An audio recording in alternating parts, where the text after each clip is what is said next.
Hey guys! Tonight we're going to drift far, far back in time, somewhere between the sweltering sands of the Egyptian desert and the shimmering banks of the Nile. You're stepping into the land of pharaohs, pyramids, and pillows made of stone. Yes, that's right, stone pillows.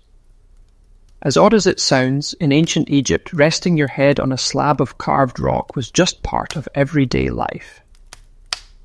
Now, before you roll your eyes, or worse, your neck, imagine it. A hard, cold stone under your head, every single night. You wouldn't last a minute. Honestly, you'd probably last about as long as a snowball in the Sahara.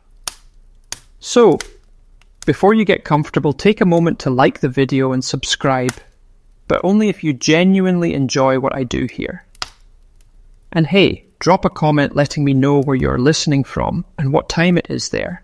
It's always fascinating to see how far these sleepy journeys can reach. Now, dim the lights, maybe turn on a fan for that soft background hum, and let's ease into tonight's journey together.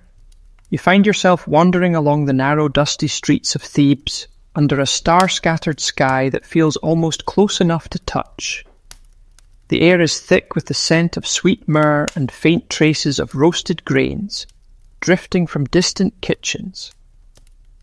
Sand crunches beneath your feet with every sluggish step. You're drawn by the low, hypnotic sound of the Nile lapping lazily at its shores nearby. Somewhere beyond those reed-lined banks lies the answer to a peculiar mystery.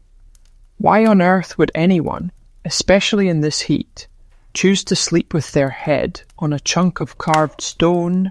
Your feet take you deeper into the city, passing low mud brick homes, their walls painted with faded scenes of daily life. Men fishing, women baking, children playing under the unrelenting sun.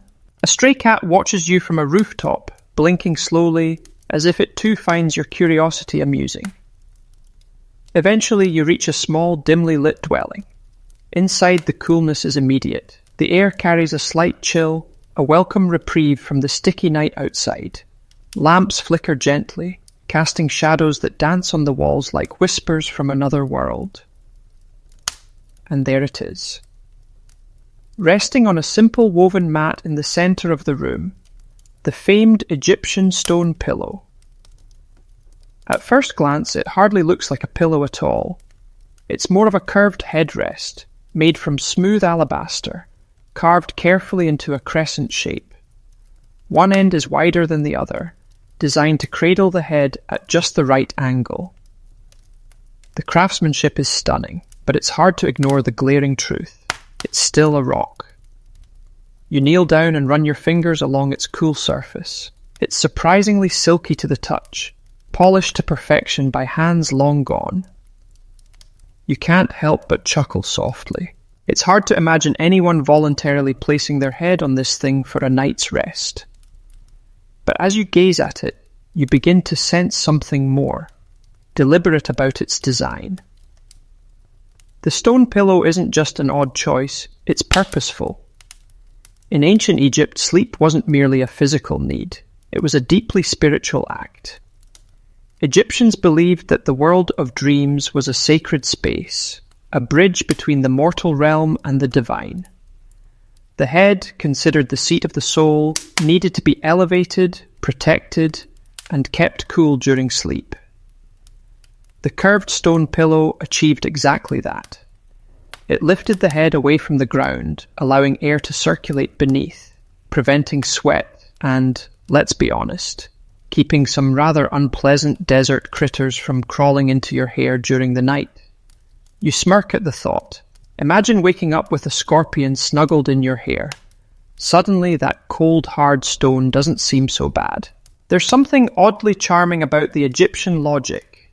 If you're going to spend 8 hours in the realm of dreams, you might as well make sure your soul doesn't wander too far, your neck doesn't overheat, and your hair remains mercifully insect-free. As you sit there tracing the intricate designs carved along the sides, symbols of lotus flowers, protective deities, and even the mighty sun god Ra, you can't help but wonder what other secrets this stone pillow holds. A soft breeze drifts through the room, carrying the scent of crushed papyrus and frankincense. The shadows on the walls sway, and for a fleeting moment it feels like you're not alone. Perhaps the ancient owner of this pillow is still here, watching over their treasured possession, amused by your modern confusion. You lean back, imagining yourself lying on the woven mat, your head gently cradled by the cool curve of the stone. It's oddly comforting, in a strange, rigid sort of way. You start to understand that this isn't just a tool for sleep. It's a relic of ritual, of belief, of an entire civilization's view of rest. And as the night deepens, you can't help but wonder, what other strange comforts did the ancient Egyptians embrace in their quest for a peaceful slumber?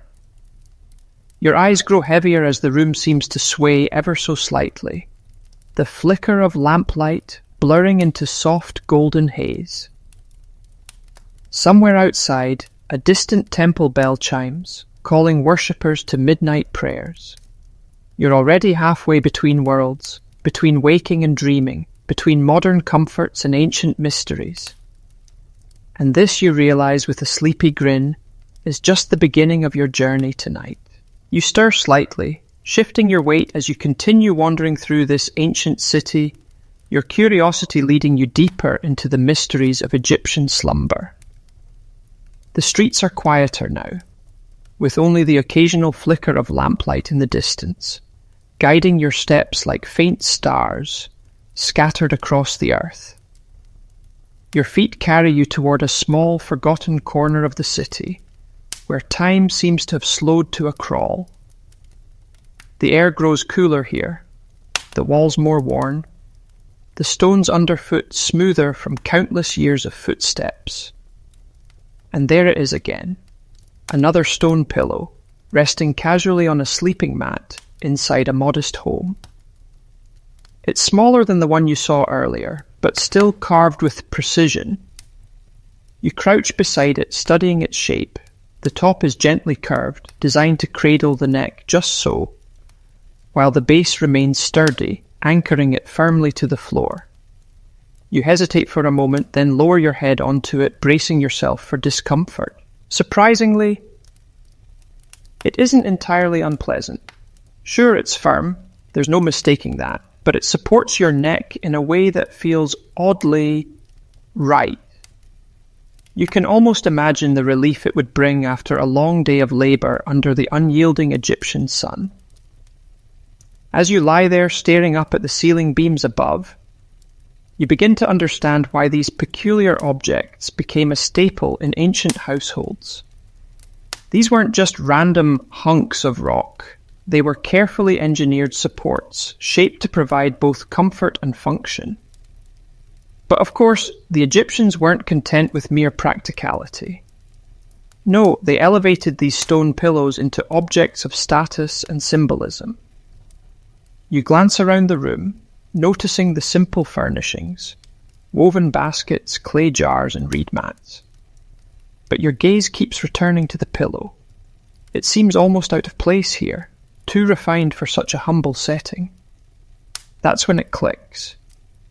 These pillows weren't always carved from stone alone. Many were crafted from wood, acacia, tamarisk, or sycamore, each chosen for its durability and smooth grain. In fact, wood was often preferred by those who couldn't afford the luxury of alabaster or marble. And then there were those who combined both worlds. Wooden pillows with inlays of ivory or obsidian, creating pieces that were as much art as they were utility. You smile to yourself, amused by the thought. Even in their sleep, the ancient Egyptians found ways to flaunt their wealth and status. "Oh, you only sleep on plain wood," you imagine one noble sneering at another. "How quaint! My head rests on imported obsidian." You can't help but chuckle softly. Some things, it seems, never change. But beyond the competition and craftsmanship, these pillows served a deeper, almost sacred purpose. In ancient Egyptian belief, the head wasn't merely a body part. It was the vessel of life force, the seat of memory, thought, and spirit. Protecting it during sleep wasn't just sensible, it was essential. That's why, as you study the pillow's design more closely, you notice subtle details you missed before. Tiny inscriptions, almost worn away by time, decorate its base. Symbols of protection, ankhs for life, eyes of Horus for health, and scarabs for rebirth. It becomes clear. This isn't just a pillow, it's a guardian. You lean back again, this time fully embracing the strange sensation of resting on stone. Your neck aligns perfectly with its curve, lifting your head just enough to keep it safe, cool, and elevated. You start to see the genius behind it. In a climate as sweltering as Egypt's, lying flat on a cushioned surface would leave you drenched in sweat by dawn. But with your head lifted, air can circulate freely, keeping you surprisingly cool throughout the night.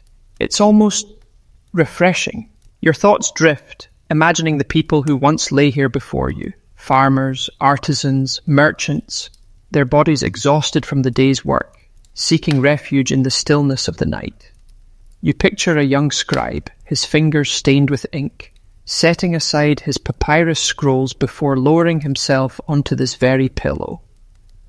Or perhaps a mother, whispering a quiet prayer to Bess, the jovial protective god of sleep, as she tucks her child beside her.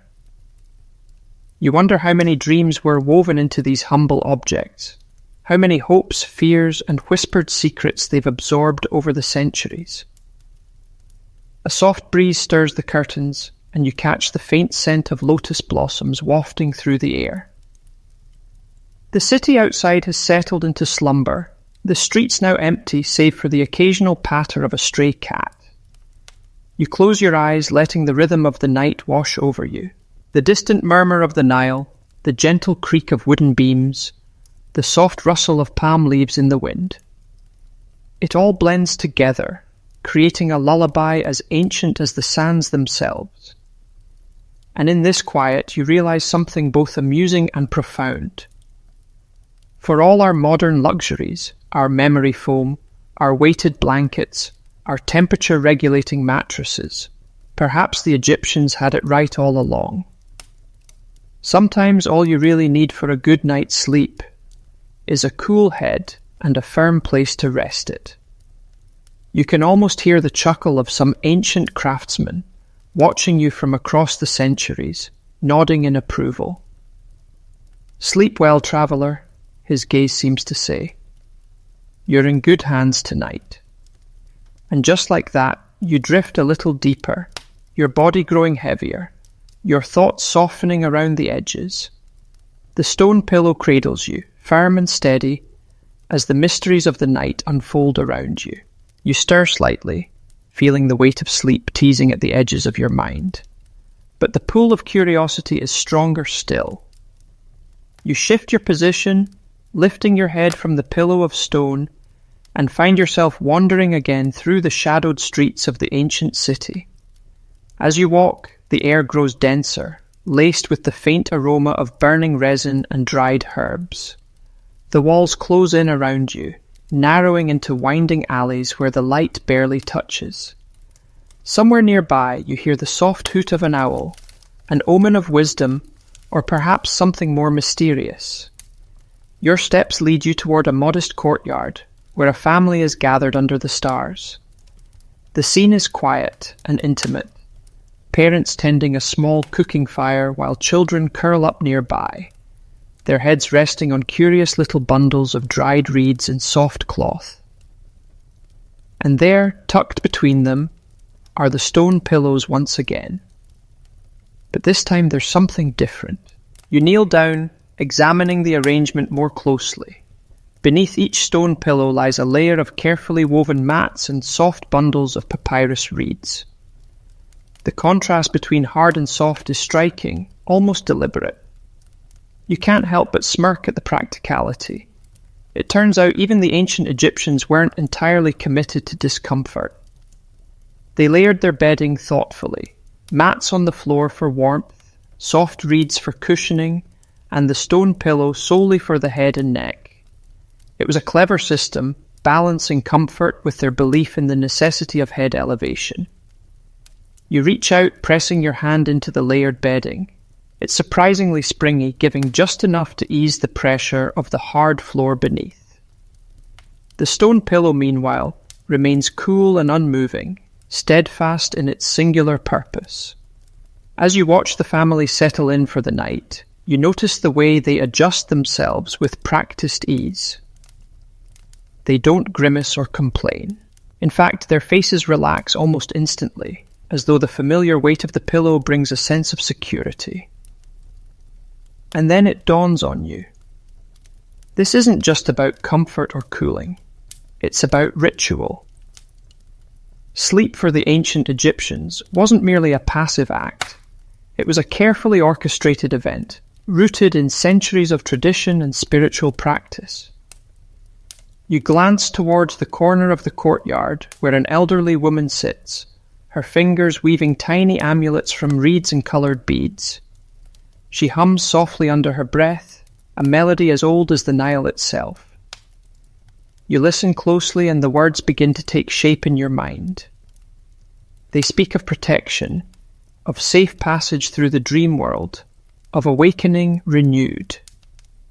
You watch as she hands one of the amulets to a child, tucking it gently under the bedding near the stone pillow. A blessing, perhaps, or maybe a charm to keep nightmares at bay. You smile, imagining the modern equivalent, a parent tucking in their child with a nightlight glowing softly nearby. Different tools, but the same intent.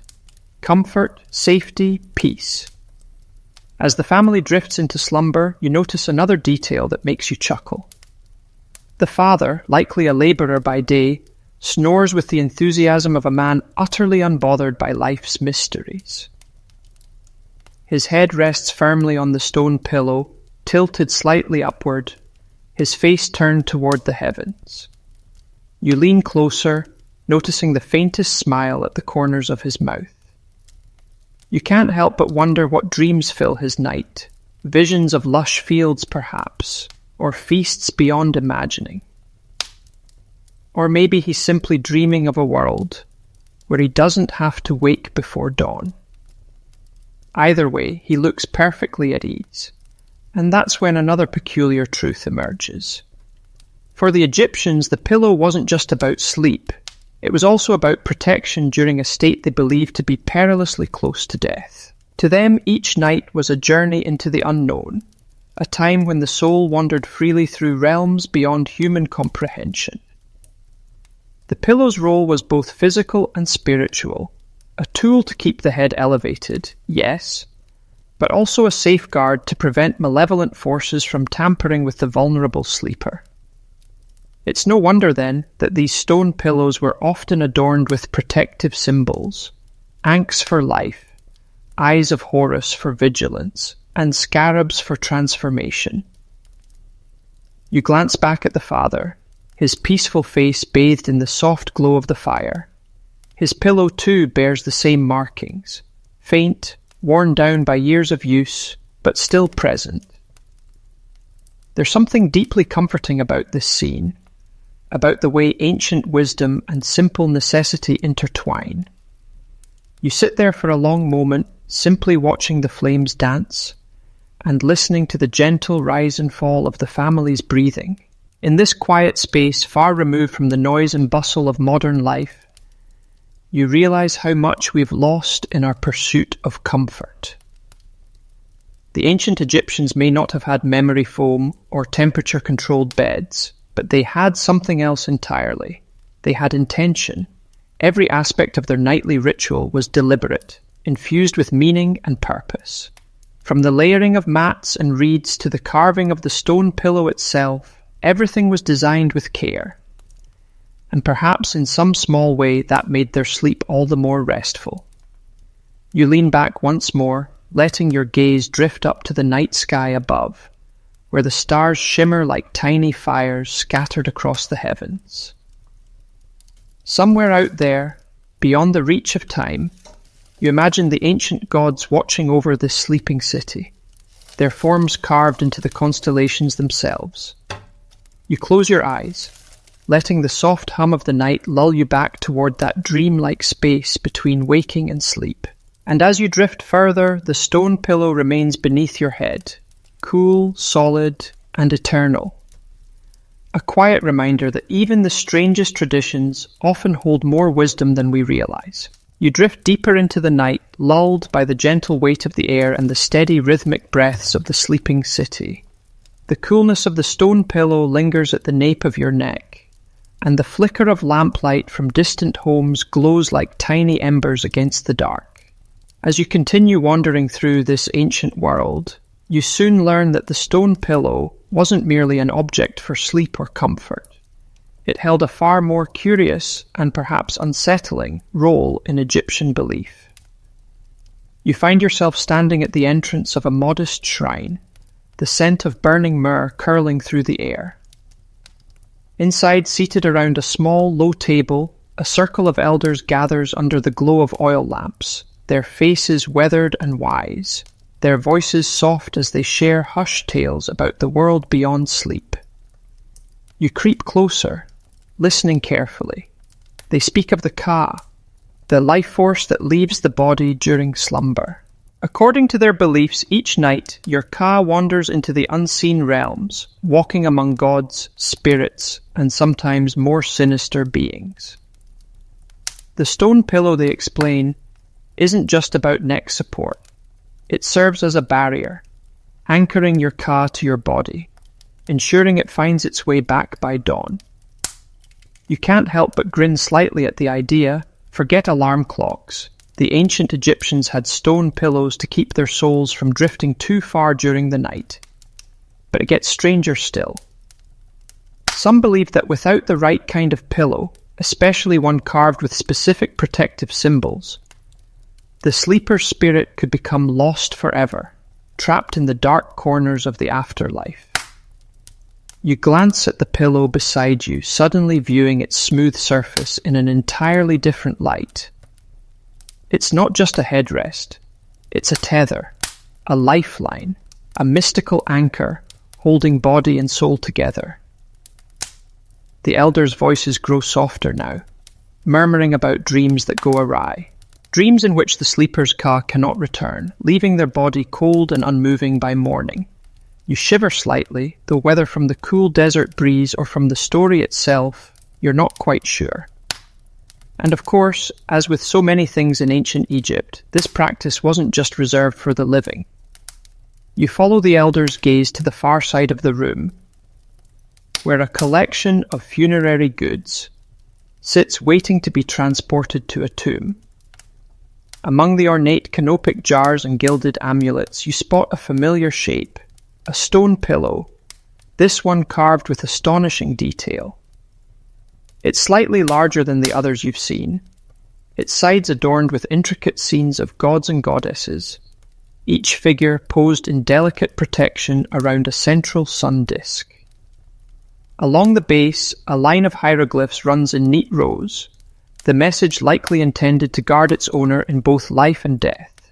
You watch as one of the elders explains that such pillows were often buried with the deceased, placed carefully beneath their heads to ensure safe passage into the afterlife. In fact, it wasn't uncommon for tombs to contain several pillows, each made from different materials, each serving a specific purpose.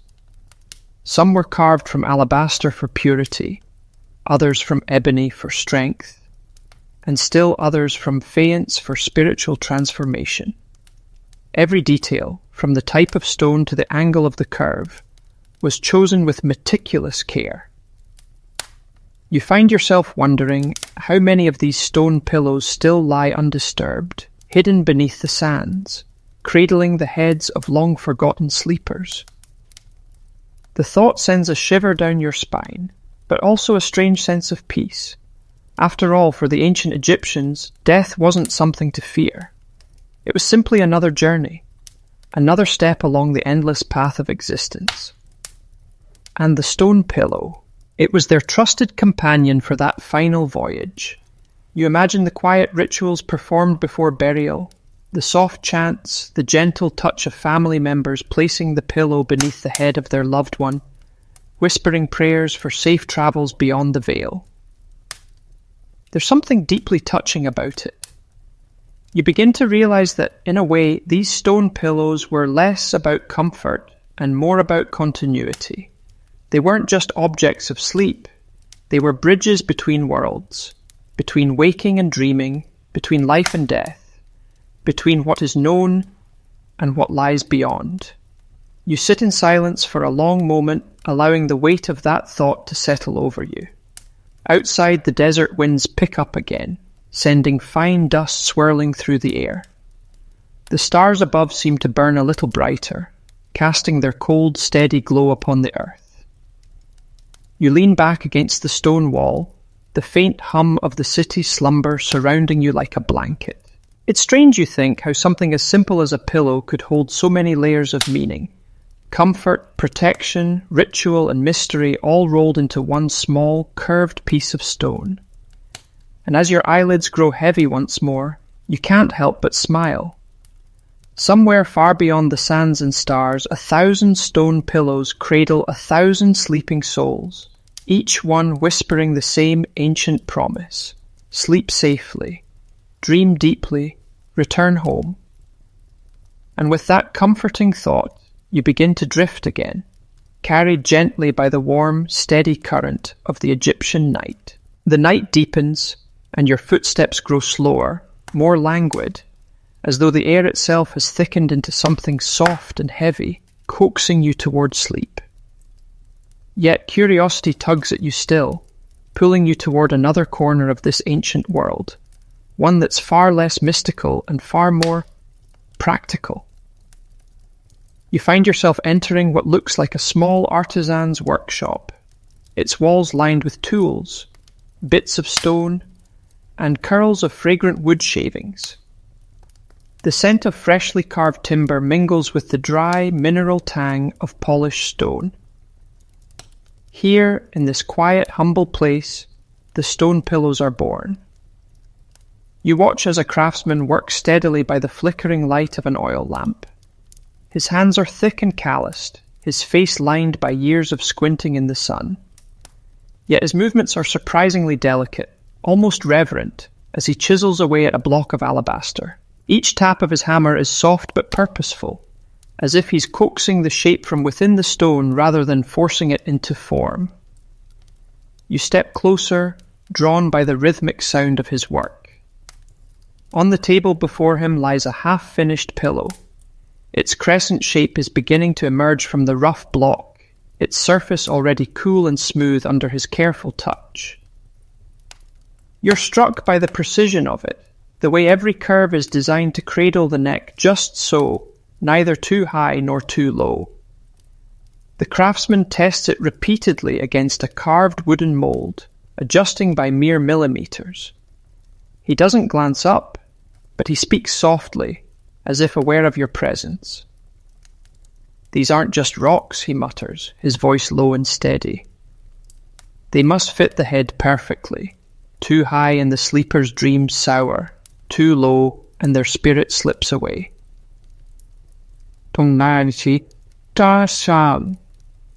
You blink, unsure whether he's speaking metaphorically or quite literally. But then he chuckles, a dry, knowing sound. "And of course," he adds with a wry smile, "if it's not comfortable, they'll just toss it aside anyway." You can't help but grin at the practicality tucked into his mystical explanation. It turns out, even in ancient Egypt, some people were simply fussy sleepers. The craftsman continues his work, explaining as he goes. Each stone pillow, he tells you, begins with the same basic form: a simple arch to support the neck, a flat base for stability. But from there, the design becomes deeply personal. Some prefer a narrower curve, others a wider one. Wealthier clients request ornate carvings, lotus flowers, protective deities, or even personal inscriptions, while simpler folk ask only for smooth, unadorned stone. And then there are the materials. He gestures towards several blocks of stone stacked nearby, limestone for the modest, alabaster for the wealthy, and even rare pieces of serpentine for those seeking something truly special. You run your fingers along one of the finished pieces, marveling at its cold smoothness. It feels almost like glass, yet far heavier. The craftsman watches you, his eyes twinkling with amusement. "Go ahead," he says. "Try it." You hesitate, then carefully lower your head onto the pillow. The sensation is immediate, cool, firm, and oddly grounding. It supports your neck in a way that feels strangely secure. You close your eyes, letting yourself sink into the experience. For a moment, you can almost imagine the life of the person who ordered this pillow. A merchant, perhaps, weary from days spent bartering spices and papyrus, finally settling down for a well-earned rest. The craftsman's voice drifts through the quiet. Each pillow, he says, remembers its owner, their scent, their warmth, their dreams. It's said the stone holds their stories long after they're gone. You open your eyes, staring up at the wooden beams of the workshop, the thought lingering in your mind. A pillow as a keeper of memories. It's a poetic notion, and yet, as you rest there, you begin to feel it, an odd sense of connection, as though the stone itself has absorbed whispers of the past. You sit up slowly, reluctant to leave the strange comfort of the headrest. The craftsman is already polishing another piece, his hands moving with quiet precision. He doesn't look up, but his words follow you as you step back toward the door. "Sleep is a craft too," he murmurs, "just like this." Outside, the streets have grown quieter still. The city sleeps, wrapped in layers of linen and dreams, each home holding its own secrets beneath the weight of stone pillows. You wander through the night, your steps light and slow, carrying with you the image of the craftsman's steady hands and the delicate curves of his creations. It's strange to think how much care went into something as simple and as intimate as a pillow. But then again, perhaps it isn't so strange at all. After all, what could be more important than the place where your head rests each night, where your body surrenders and your mind drifts beyond the bounds of waking life? You smile softly, the cool air brushing against your skin, and continue down the narrow streets, feeling the weight of history settle gently on your shoulders. And somewhere deep within the quiet hum of the city, you can almost hear it, the faint rhythmic tapping of the craftsman's chisel, shaping stone into sleep. You wander farther through the slumbering city, each step drawing you deeper into its timeless quiet. The streets narrow again, the buildings leaning inward as though whispering secrets to one another under the watchful gaze of the moon. The air grows even cooler now, tinged with the scent of dried herbs and faint traces of sandalwood smoke curling from unseen braziers. You follow that delicate aroma, drawn toward a small home, tucked away at the edge of a dusty plaza, its walls painted in soft ochre and faded blues. Inside, the glow of a low-burning lamp bathes the room in honeyed light. And there, resting atop a simple woven mat, you see it again. A stone pillow, this one different from the others you've encountered. It's simpler, humbler, carved from rough limestone instead of the smoother, more luxurious alabaster or serpentine. Its edges are slightly uneven, its surface worn by years of use. Yet it radiates a quiet dignity, a reminder that not all comforts in this world are ornate or grand. You kneel down beside it, tracing your fingers along the rough texture, and notice something curious, tiny carvings along its sides almost hidden in the shadows.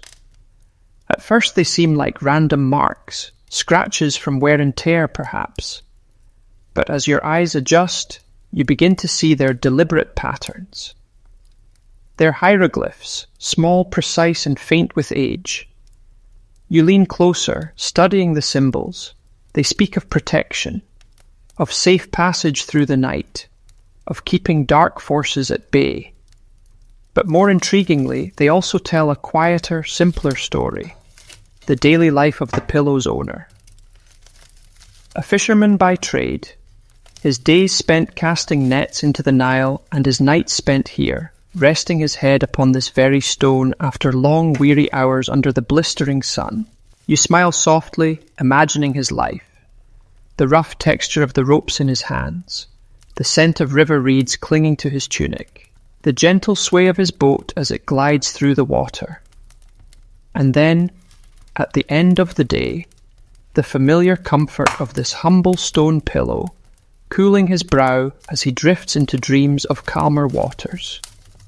It's almost poetic in its simplicity. But the carvings tell another story as well, one less common, yet endlessly fascinating. This fisherman, it seems, wasn't merely concerned with protecting himself from spirits or ensuring a restful night's sleep. He had another motive entirely. Inscribed along the base of the pillow are tiny depictions of fish, each one detailed and unique. Beside them, hieroglyphs that translate roughly to "Let my dreams show where the fish gather." You let out a quiet chuckle. Of course, a fisherman's pillow doubling as a dream compass. You can't help but admire the ingenuity. In ancient Egypt, dreams were often seen as messages from the divine, portals to knowledge otherwise hidden from the waking world. It wasn't uncommon for people to seek answers in their sleep, whether about lost objects, family disputes, or even where to find the best fishing spots. You imagine the fisherman lying here, head nestled into the curve of the stone, silently pleading for the gods to grant him a dream of bountiful nets and calm waters. You tilt your head back, amused by the thought. It's not so different from people today, you muse, falling asleep with hopes of waking to solutions for their tangled modern worries, though perhaps fewer fish are involved. You settle into the room's quiet warmth, imagining its former occupant returning home at dusk, skin tanned and weathered by the sun, shoulders heavy with the weight of the day's labour. He would have placed his tools neatly in the corner, nets folded, baskets stacked, and prepared for sleep with practiced ease. Perhaps he muttered a prayer to Hapi, god of the Nile's abundance, or whispered thanks to Khnum, who shaped human bodies on his potter's wheel.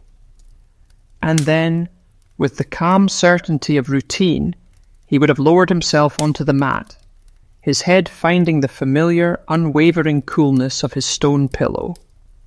A pillow that held not just his dreams, but his livelihood. You sit quietly, letting the soft crackle of the lamp soothe your thoughts. There's something profoundly touching about it, the way this modest object bridged the gap between the physical and the mystical, between exhaustion and hope. You begin to see a broader pattern forming in your mind. For some, the stone pillow was protection. For others, it was tradition. And for this fisherman, it was a wish, a nightly request for guidance in the simplest, most human of pursuits.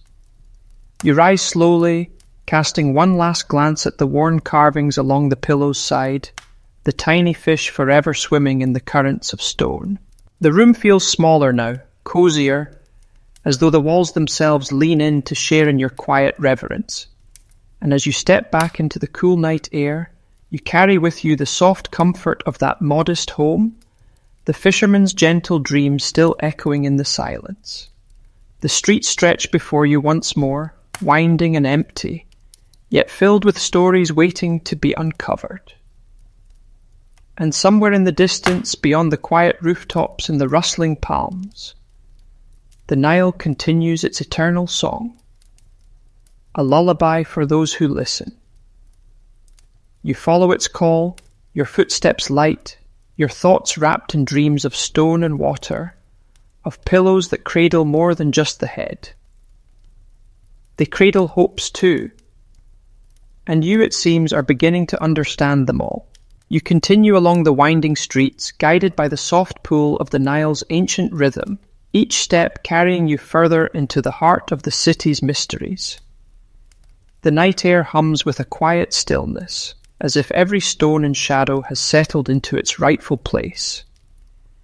Eventually, your path leads you to a grander part of town, where the homes are taller, their walls decorated with vibrant frescoes and adorned with delicate lattice work. The scent of lotus blossoms hangs heavier here, mingling with incense that drifts lazily from the open windows. Here, everything feels more refined, more deliberate. You pause before an imposing doorway framed by carved stone columns, each etched with hieroglyphs praising the household gods and beckoning good fortune. Stepping inside, you find yourself in a large, airy chamber, its walls painted with scenes of feasts and offerings, its floors covered in woven mats dyed in rich colours. Bronze lamps flicker from niches in the walls, casting a warm golden glow. And there, resting at the centre of an ornate wooden bed frame, sits another stone pillow. But this one is unlike anything you've seen before. It's exquisite, crafted from smooth, polished alabaster that shimmers softly in the lamplight, its surface carved with the image of a winged goddess spreading her arms in a gesture of protection. You approach it, unable to resist the lure of its beauty. The pillow's shape is familiar, an elegant crescent designed to cradle the neck. But every inch of it is adorned with intricate details. Delicate lotus flowers bloom along the sides, their petals curling gracefully toward the centre. Beneath them, lines of text flow in precise hieroglyphs, offering blessings for restful sleep and protection from harm. You can almost hear the faint whispers of priests chanting as they consecrate such a piece before it enters the home of someone important. You lower yourself carefully, resting your head against the pillow's cool, flawless curve. It's as though it was made just for you, supportive, calming, utterly luxurious. And then you see her. Across the room, a woman sits quietly at her vanity, her long black hair braided with strands of gold, her linen gown embroidered with scenes of birds and flowers. Her movements are slow, graceful, as she removes jewellery and gently massages scented oil into her skin. She glances toward the stone pillow with a soft smile, her expression serene. This is her sanctuary, a place of elegance, ritual, and beauty. You watch as she approaches the bed, her footsteps silent against the woven mats. She kneels gracefully, adjusting the folds of her gown before lying down, her head finding its place on the alabaster pillow with the ease of long habit. There's no discomfort, no awkward shifting, only the quiet surrender to a nightly ritual honed by years of practice. You sense that this pillow is more than just a headrest for her. It's a symbol of status, yes, but also a vessel for dreams and desires. The carvings along its surface aren't merely decorative. They serve as invocations, drawing blessings from the gods as she drifts into sleep.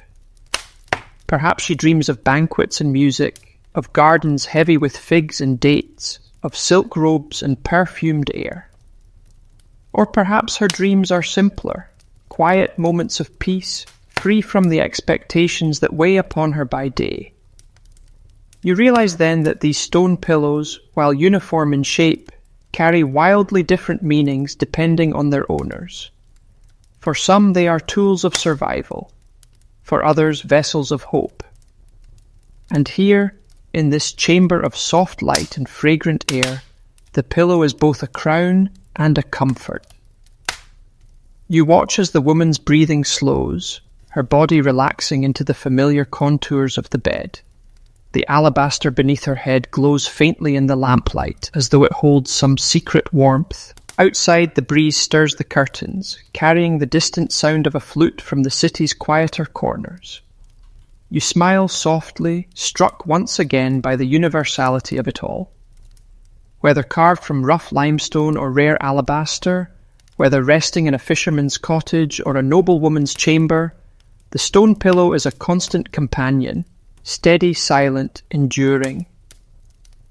And perhaps that is its true magic, not the intricate carvings or the cooling properties of the stone, but its quiet ability to bridge divides, to serve both the humble and the mighty, to cradle dreams of every kind, simple or extravagant, with equal grace.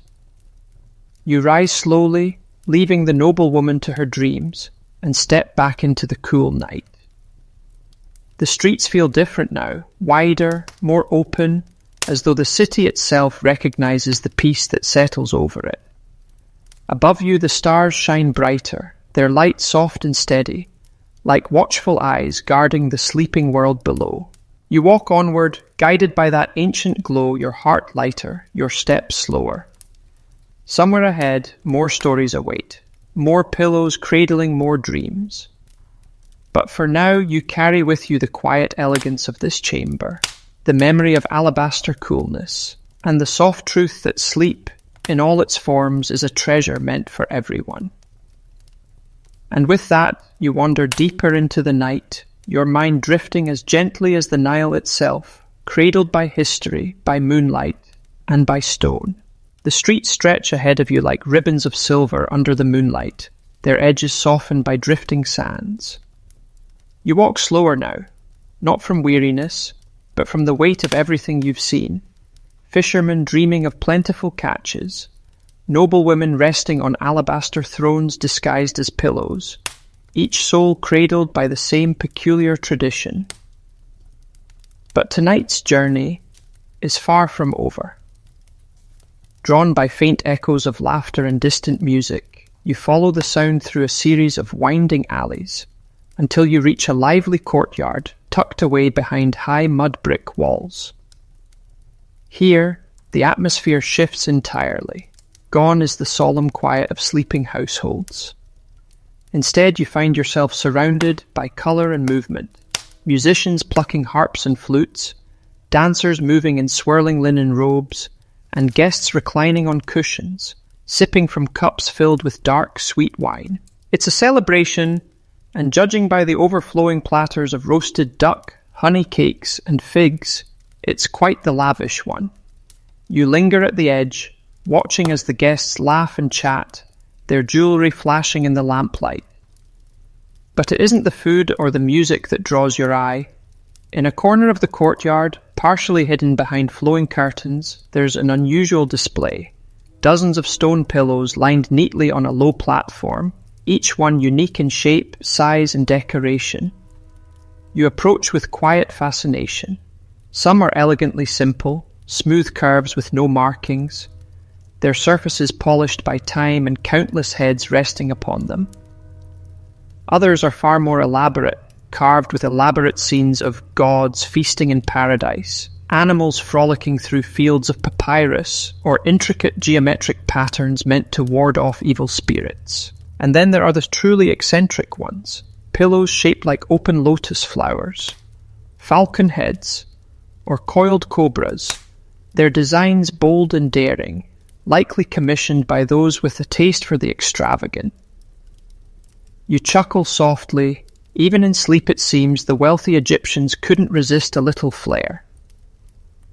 As you move along the display, you notice a slender man seated nearby, watching the revelry with a wry smile.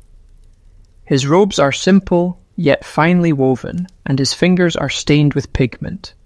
An artist, clearly, though his relaxed posture suggests he's no stranger to this type of gathering. He gestures for you to sit beside him, his voice low and smooth as he begins to speak. "These pillows," he says, his gaze drifting toward the display, "are more than objects of sleep. They are works of art, stories carved in stone." You glance at him curiously, waiting for him to continue. He explains that every noble household in Thebes competes not just in wealth, but in the beauty of their funerary goods. The more stunning the objects accompanying one into the afterlife, the more favourable their reception among the gods. And so artists like him are commissioned to create ever more elaborate pillows, not just for use in life, but for eternal display in tombs. He points toward a particularly striking piece, a pillow carved to resemble the wings of a falcon, outstretched as if to lift the sleeper toward the heavens. "See that one?" he says with a soft chuckle. It belonged to a merchant who fancied himself favoured by Horus. He believed the gods would grant him better dreams if he slept with wings under his head. You smile, amused by the notion. A pillow that doubled as a personal advertisement to the gods, bold even in sleep. The artist leans back, sipping from a cup of wine, his voice softening. But not all are for vanity, he muses. Some tell stories of love, of longing. He gestures toward another pillow, carved with delicate lotus blossoms entwined with the flowing hair of a woman. That one was a wedding gift, he explains. The husband commissioned it to remind his wife of their first meeting along the river banks. You run your fingers along the carving, the details worn but still elegant, and you can almost picture the scene. Two young lovers, their hair wet from the Nile, laughing as they share a moment that would later be immortalized in stone.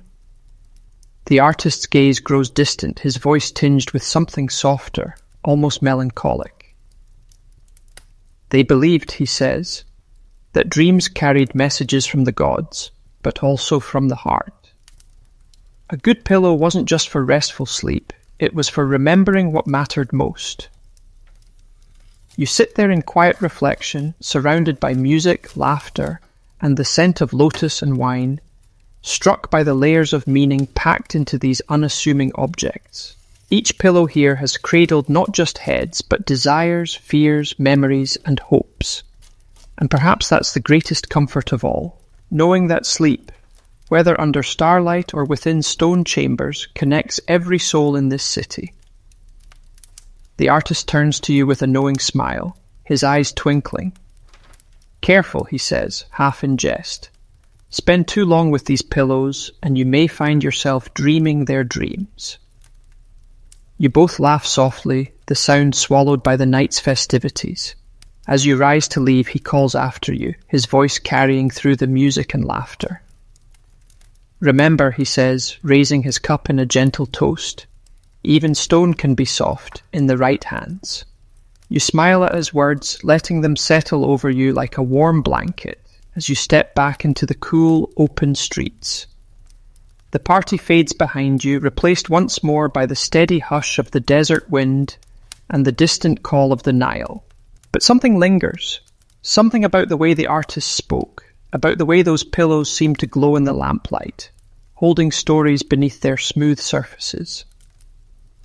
You realize then that the city isn't merely sleeping. It's dreaming. Every corner, every home, every carefully carved pillow, each cradles a different dream, weaving them all together into a vast, quiet tapestry that stretches far beyond the horizon. And as you walk on, the thought comforts you more than any feathered bed or silken sheet ever could.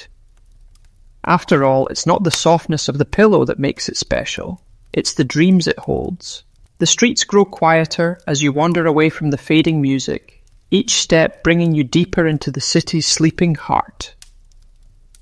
The air is cool now, carrying the faintest scent of baked earth and jasmine drifting from gardens hidden behind high walls.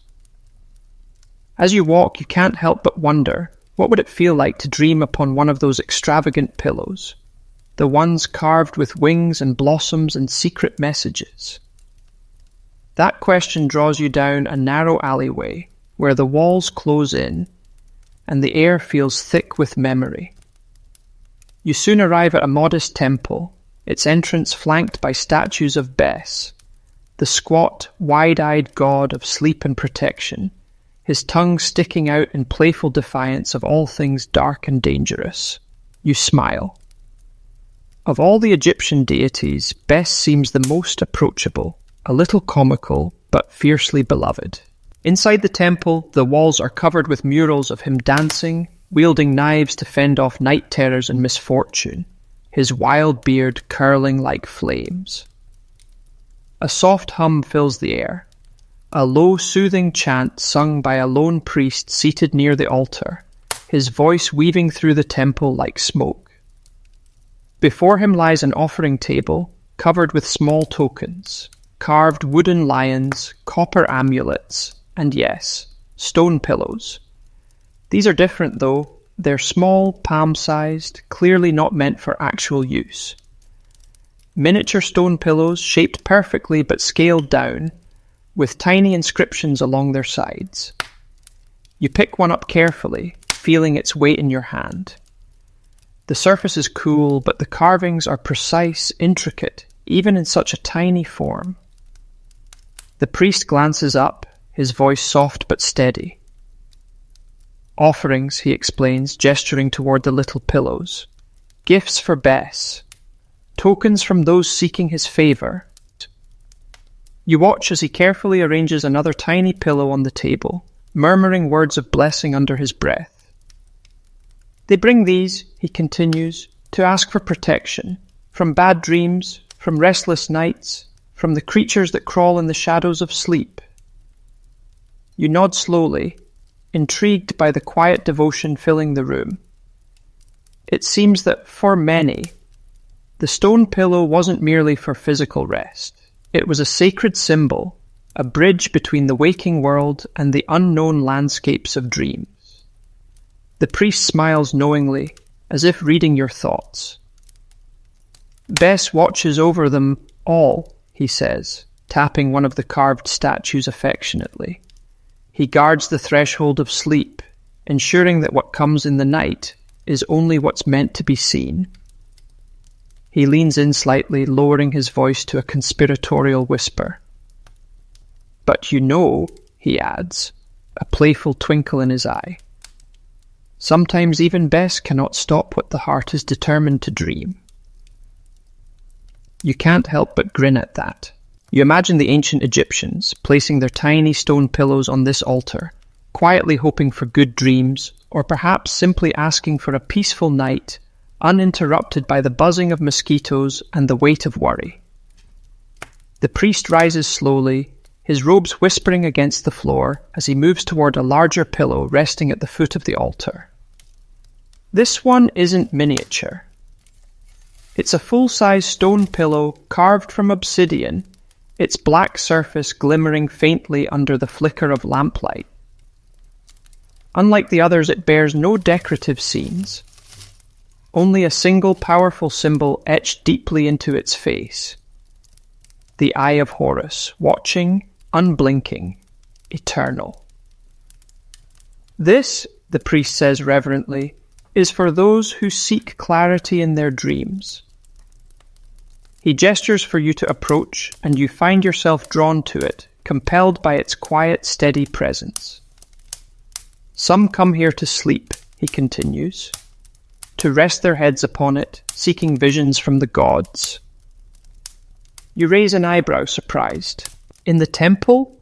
You ask, your voice hushed. He nods, smiling gently. Dream incubation, he explains. They sleep here, under Bez's protection, hoping to glimpse something more, something divine. You stare at the obsidian pillow, its smooth surface inviting yet intimidating. You imagine the weight of it beneath your head, the coolness of the stone cradling you as incense swirls through the air, chants rising and falling like distant waves. The thought is strangely alluring. You wonder what kinds of dreams might come in a place like this. Visions of gods and monsters, or perhaps simpler images. A loved one's face, a path through the reeds, a secret long buried beneath the sands. The priest's voice pulls you back gently. Dreams, he says softly, are not always meant to be understood. He places a hand on the pillow, his fingers resting lightly on the Eye of Horus. But they are always meant to be respected. You watch as he closes his eyes briefly, as if listening to something beyond your hearing. Then he steps back, leaving you alone with the obsidian pillow, the faint hum of the temple surrounding you. You lower yourself slowly, drawn by a strange pull, until your head rests against the stone. It's colder than you expected, startling at first, but the chill fades quickly, replaced by a curious sense of calm. You feel weightless, adrift in the steady rhythm of your breath, The faint crackle of lamps, the quiet chant of the priest returning in the background. Your mind begins to drift, slipping into the soft grey between waking and dreaming, where thoughts twist like reeds in the current. And somewhere just before sleep claims you entirely, you swear you hear it, the soft, playful laughter of Bess, echoing through the temple like a promise. A promise that you're safe here, cradled by stone, watched over by ancient eyes that never close. And with that final, comforting thought, you surrender to the night, carried gently into dreams wrapped in shadows, secrets, and obsidian. The air feels different as you slowly drift back from that quiet obsidian dream, thicker, somehow, as if it's laden with stories, still lingering in the corners of the temple. You rise from the stone pillow, your neck oddly refreshed despite its firm surface, and step outside once more, greeted by the soft hush of pre-dawn. The streets are almost empty now. Even the night wind seems to have tired itself out, resting somewhere beyond the dunes.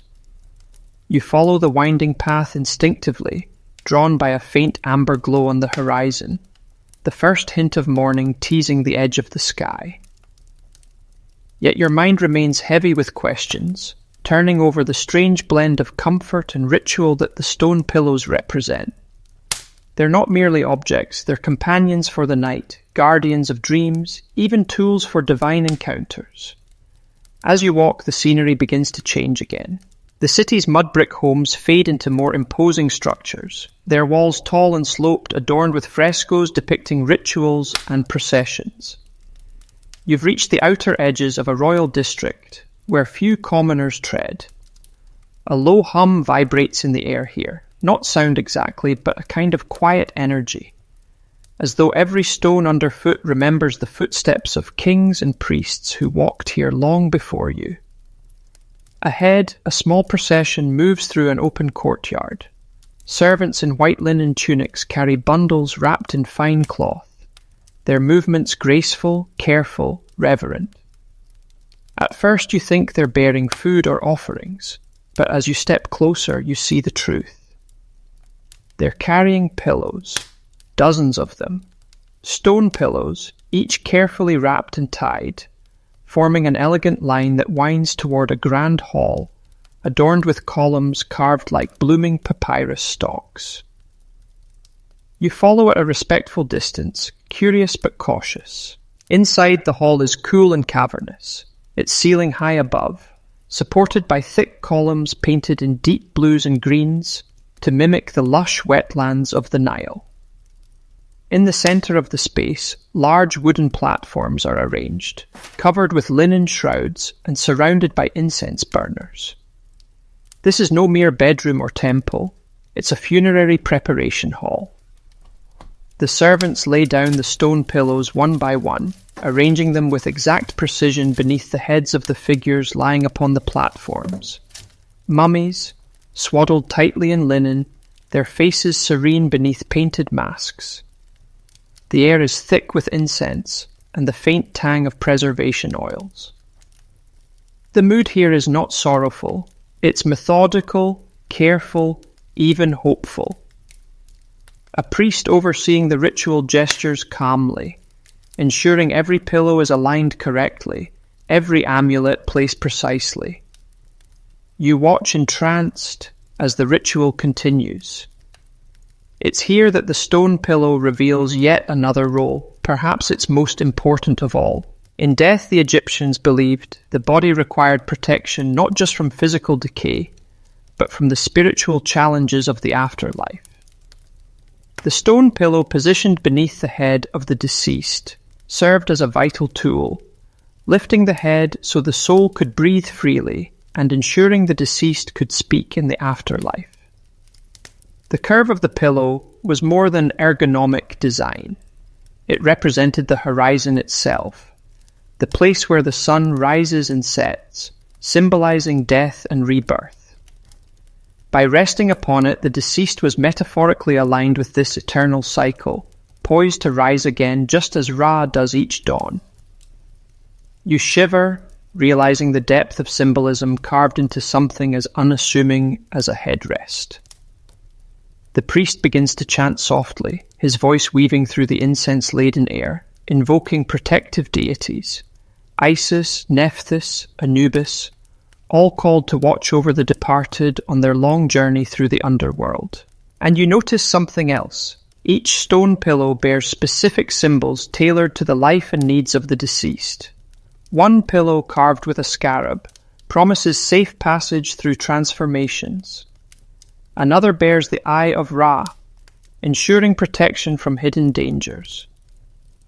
Yet another features scenes of daily life, feasting, fishing, music, perhaps the favourite memories of the one it now cradles, forever etched into the stone.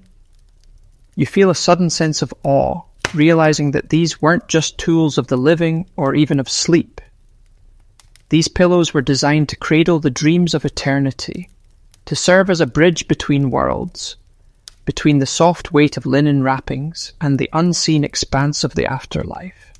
You linger, watching as the final pillow is placed beneath the last figure's head, the priests chanting now soft and steady, like the slow flow of the Nile. The air feels thick with quiet magic, with the certainty of belief that has lasted for thousands of years. As the ceremony nears its end, the priest raises his hands in blessing, his voice fading into the cool stillness of dawn. You step back, leaving the hall as gently as you entered, the scene lingering in your mind. Outside, the first rays of sunlight stretch across the horizon, painting the city in soft gold and pale blue. And you realize with a quiet smile that even here, even in death, the stone pillow remains faithful, cool and steady, a reminder that every journey, whether through sleep or eternity, begins by simply resting your head.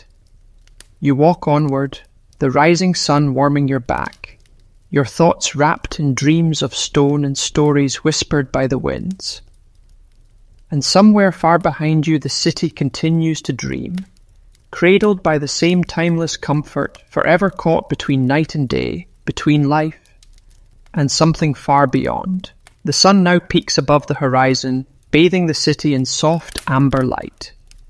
The long shadows of columns and statues stretch across the streets, giving everything a hazy, dreamlike quality. Yet even as morning arrives, the city still seems wrapped in slumber, as though the weight of its ancient dreams refuses to lift.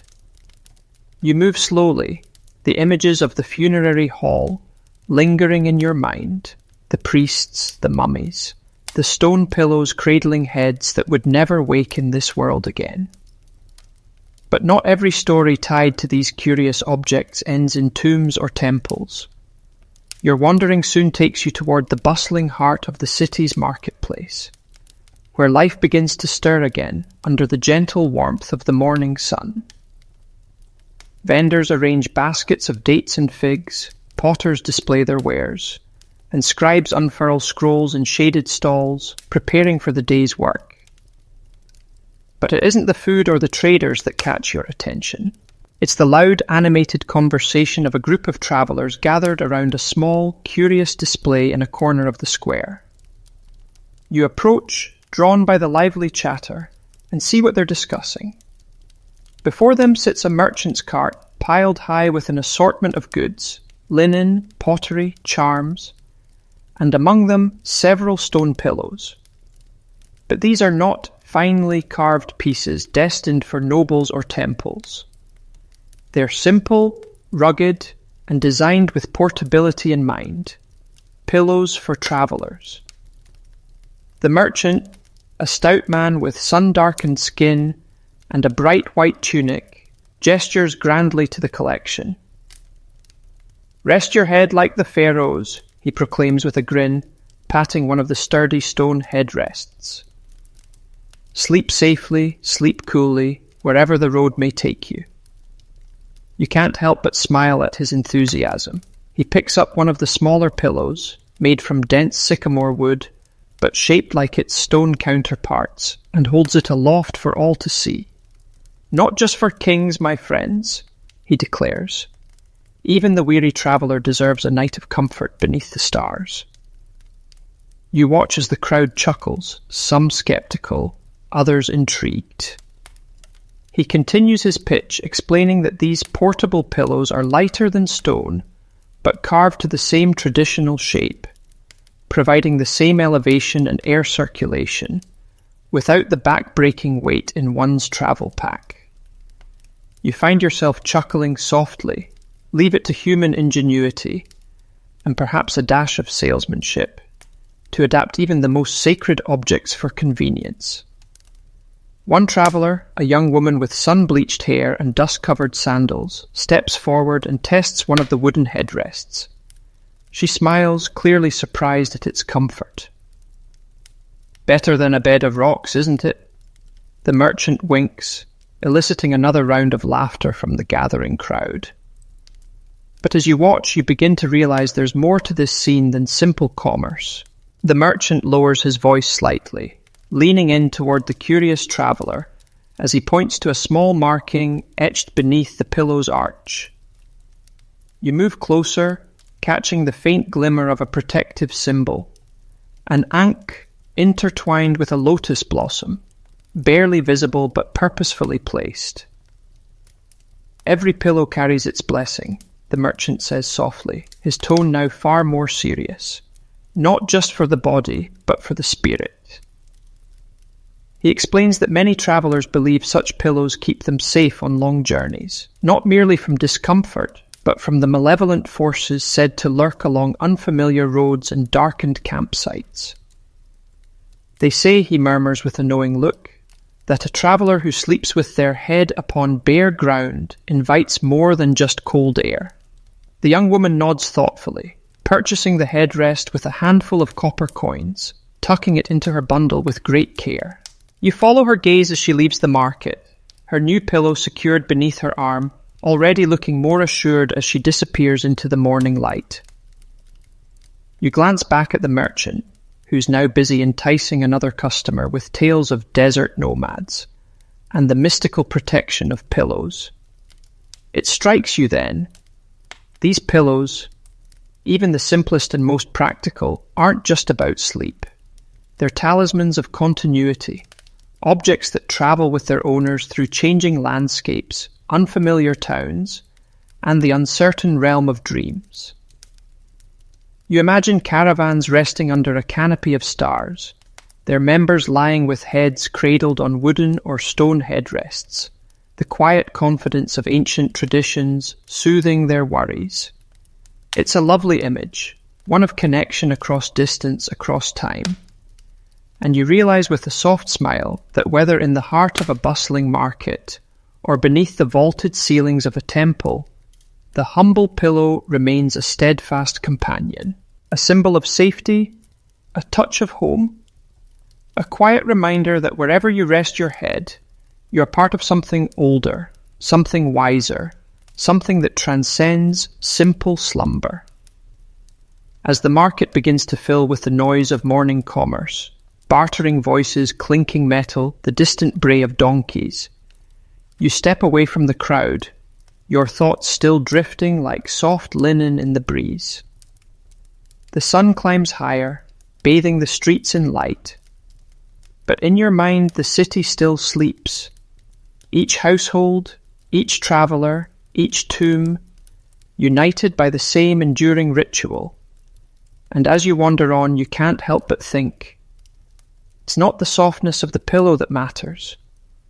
It's the comfort of knowing that in every corner of this vast world, whether under golden palaces or star-filled skies, there's always a place to lay your head, a place to dream, and a story cradled quietly beneath you, waiting to be told.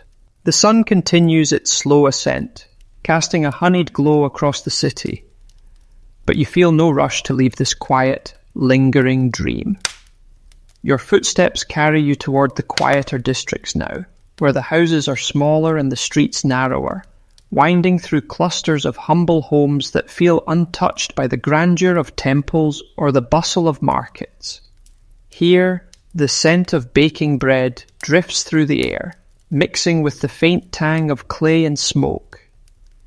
It's a neighbourhood of craftsmen and labourers, potters, basket weavers, and stone cutters, people who live by their hands and whose lives are measured in simple rituals. As you stroll past open doorways, you begin to notice something familiar. There, tucked into the corners of nearly every home, resting upon mats woven from reeds, are stone pillows. Some are worn smooth by decades of use, their edges rounded, their surfaces darkened by the oils of countless resting heads. Others are newer, carved from pale limestone with just the faintest hint of decoration, a single lotus flower, or perhaps a small ankh etched onto the side. But these pillows aren't displayed with pride or ceremony. They're simply there. Part of the furniture, part of the rhythm of life. You pause by the doorway of a potter's house, drawn in by the rhythmic thump of his wheel as he shapes a vessel from wet clay. His hands move deftly, smoothing and shaping, as he hums softly under his breath.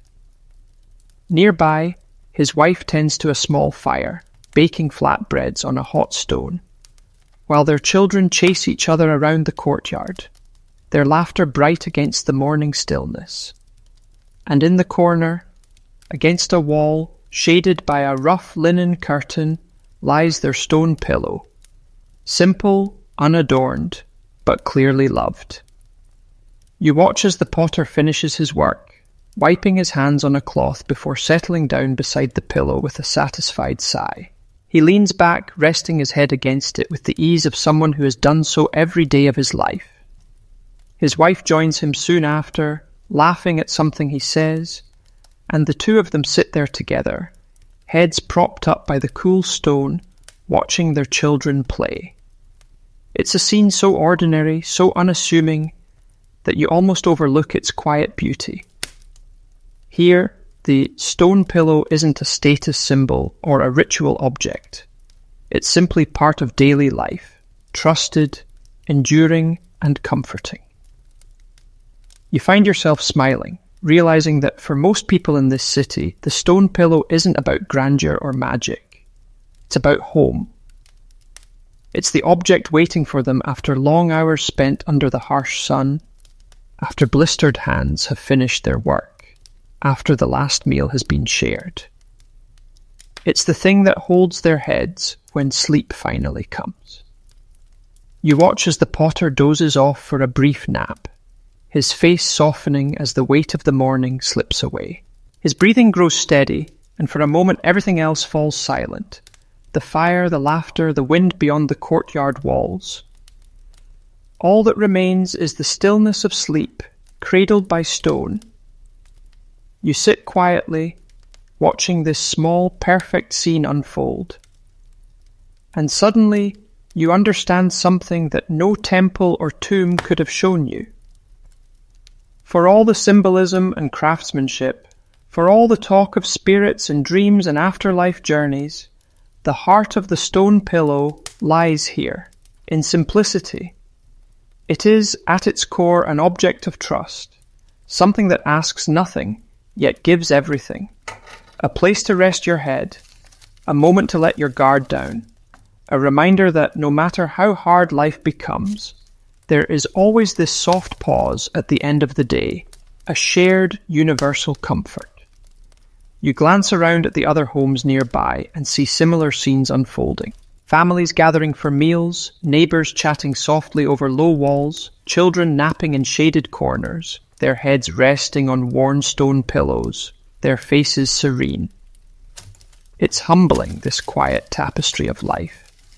And you begin to see the stone pillow not as a relic of the past, but as something alive, woven into the heartbeat of the city itself. It is there in the palaces and the tombs, yes, but also here, in courtyards filled with clay and laughter. It cradles the weary just as surely as it cradles kings. And in that realization, you feel a deep, abiding warmth. You rise slowly, leaving the potter and his family to their peaceful morning, your heart lighter, your steps slower. The streets feel softer now, less like pathways to secrets and more like quiet rivers carrying you through the gentle current of daily life. As you walk, you can still feel the cool, steady presence of the stone pillow beneath you, imaginary yet lingering, like the faint echo of a dream you're not quite ready to leave. And in that quiet, steady rhythm, you understand. Sometimes the most powerful magic isn't found in temples or carved in gold.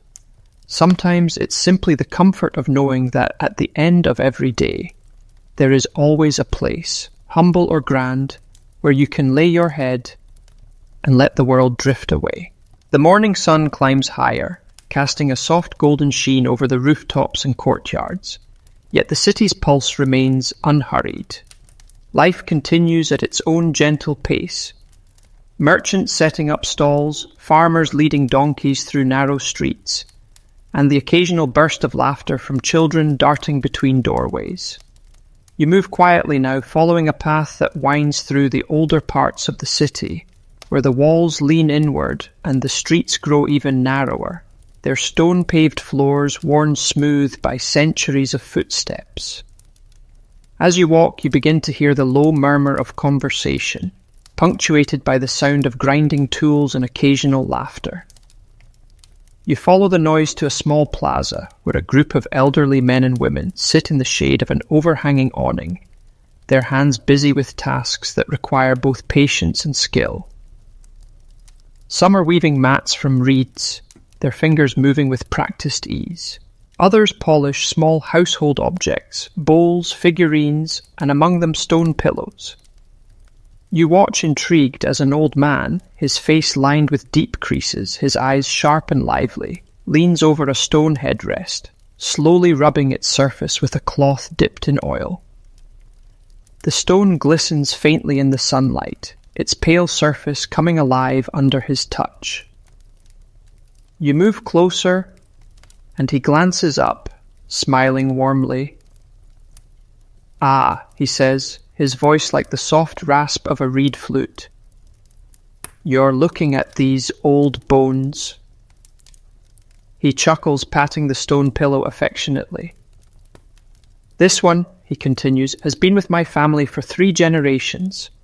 You kneel beside him, fascinated by the way his hands glide over the smooth curves of the pillow, each movement slow and deliberate.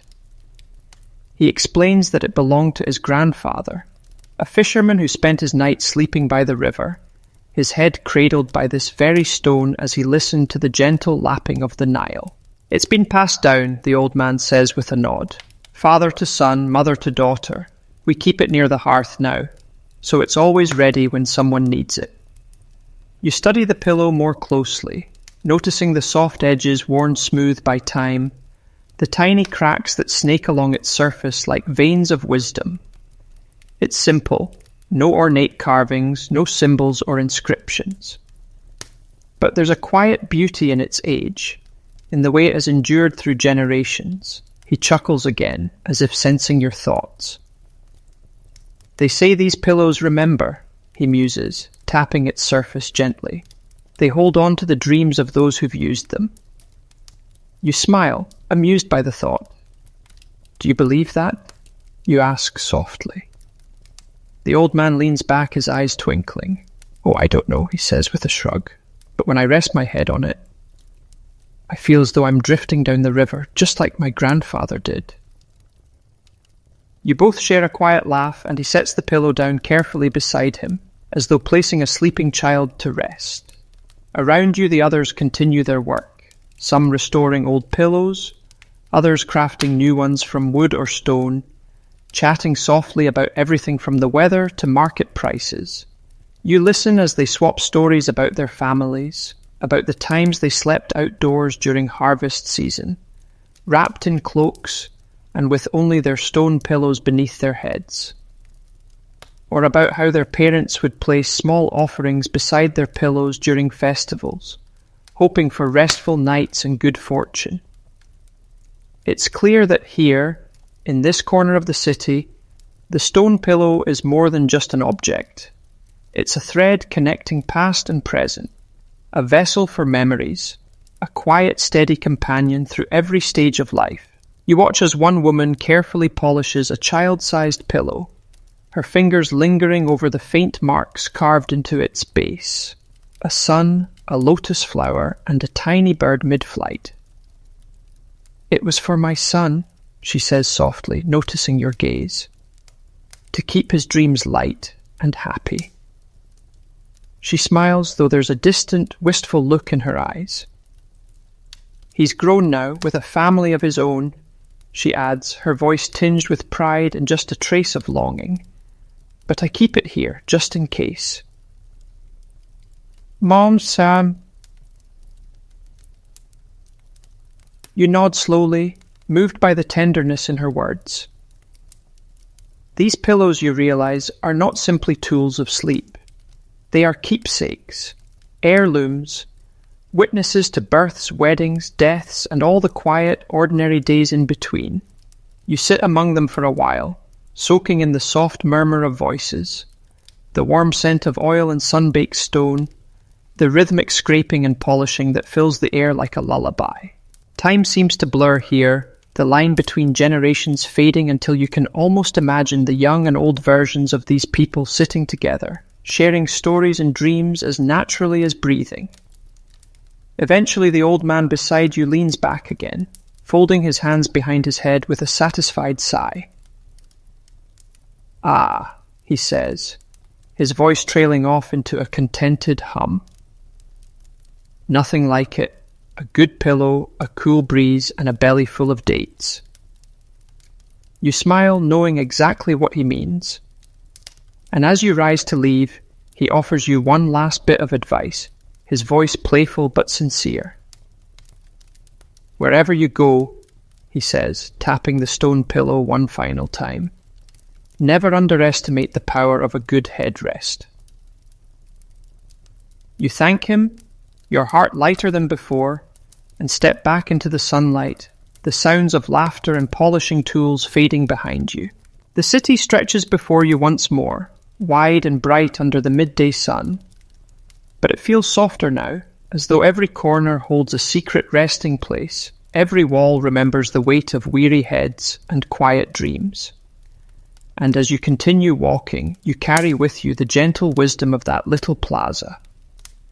The knowledge that sometimes it isn't grand monuments or golden treasures that matter most. Sometimes it's the simplest things, worn smooth by time, passed down with love, and ready to cradle your dreams whenever the world feels too heavy to bear. The sun now hangs high in the sky, its rays casting long, wavering shadows across the city's winding streets. You move slowly, feeling the warmth of the stones beneath your feet, though the shade of archways and palm fronds offers occasional pockets of cool relief. As you wander, you begin to sense that you're approaching the very edge of the city, where the hum of daily life softens into something quieter, more contemplative. The houses here grow farther apart, separated by gardens filled with fig trees and flowering shrubs. A hush lingers over everything, the kind of hush that feels deliberate, as though the people here have chosen to step back from the busyness of the world. Soon you arrive at a modest dwelling surrounded by a low wall of sun-baked bricks. Its gate stands open, inviting, with a simple carving above it, a lotus blossom, symbol of rebirth and peace. Drawn by curiosity, you step inside. The air within is noticeably cooler, thick with the scent of jasmine and freshly cut papyrus. The garden hums with bees, their wings a soft counterpoint to the chirping of distant birds. Inside, a woman sits weaving linen cloth beneath a canopy of grapevines. Her hair is streaked with silver, her hands weathered but graceful as they work the loom. She glances up as you approach and offers a gentle smile. "Come in," she says softly, her voice like the breeze itself. "Rest your feet. It's too hot to wander without shade." You accept her invitation, settling onto a low bench beneath the vines. She continues weaving as you sit, the steady rhythm of her hands soothing to watch. After a few quiet moments, you notice an object resting near her, a stone pillow, slightly larger than most you've seen before, its surface smooth and unadorned, save for a few faint lines that suggest years of gentle polishing. It's positioned carefully, almost reverently, on a small woven mat. She notices your gaze and smiles again, this time with a hint of amusement. "Ah," she says, setting her weaving aside. "You've seen many of these, I imagine." You nod, and she chuckles softly. "They find their way everywhere, don't they?" she muses, reaching out to trace a finger along the pillow's edge. "Temples, tombs, markets, homes." Her touch is light, almost affectionate, as if she's greeting an old friend. "This one," she continues, "belonged to my grandmother." Her eyes grow distant and she begins to speak, not to boast, but as though sharing a memory she's revisited many times. "She used it every night," she says. "She believed it helped her hear the whispers of her ancestors in her dreams." You lean in slightly, intrigued. "She said," the woman continues, her voice growing softer, "that the stone held more than her head. It held her thoughts, her worries, her prayers." She smiles again, her eyes crinkling at the corners. And whenever she woke in the morning, she felt lighter, as if the pillow had quietly carried her burdens through the night and returned them as something easier to bear. You glance again at the stone headrest, its surface gleaming faintly in the dappled light. It doesn't look particularly mystical. In fact, it looks quite ordinary. But somehow you can almost sense the stories it holds. Quiet, invisible threads woven into its smooth, worn surface. The woman rises, stretching her back with a contented sigh, then gently lifts the pillow and places it in your lap. "Go on," she encourages, her voice like silk. "Feel it for yourself." You hesitate for just a moment, then cradle the pillow in your hands. It's heavier than you expected. Solid, cool, grounding. You run your fingers over its surface, feeling every ridge, every softened edge, every faint mark left by years of use. And as you sit there, holding it, you begin to understand what she meant. There is something comforting about its weight. Something steady and patient, as though it's been waiting for centuries to be held exactly like this. "It's not just stone," she says quietly, watching you with kind eyes. "It's a reminder." You look up, curious. "A reminder," she explains, "that everything passes. The worries of the day, the aches of the body, even the loudest thoughts grow quiet in time." She smiles again, folding her hands in her lap. "That's why we keep these," she adds. "Not for comfort, not for beauty, but for the promise of rest." You sit with her words for a long moment, letting their meaning settle over you like soft linen. And you realize with a slow dawning clarity that she's right. Throughout this city, through temples and markets, through homes rich and poor, every pillow you've seen has carried the same quiet promise. Rest. Not just sleep, but true deep rest. The kind that soothes not only the body but the heart. You gently set the pillow back onto its mat, offering the woman a grateful smile. She returns it, her gaze warm and knowing. As you rise to leave, she offers one last piece of advice, her voice as gentle as the breeze rustling through the vines. "Wherever your journey takes you," she says, "remember, you always carry the ability to rest, no matter where you lay your head." You thank her softly, stepping out of the garden and back into the sunlit streets.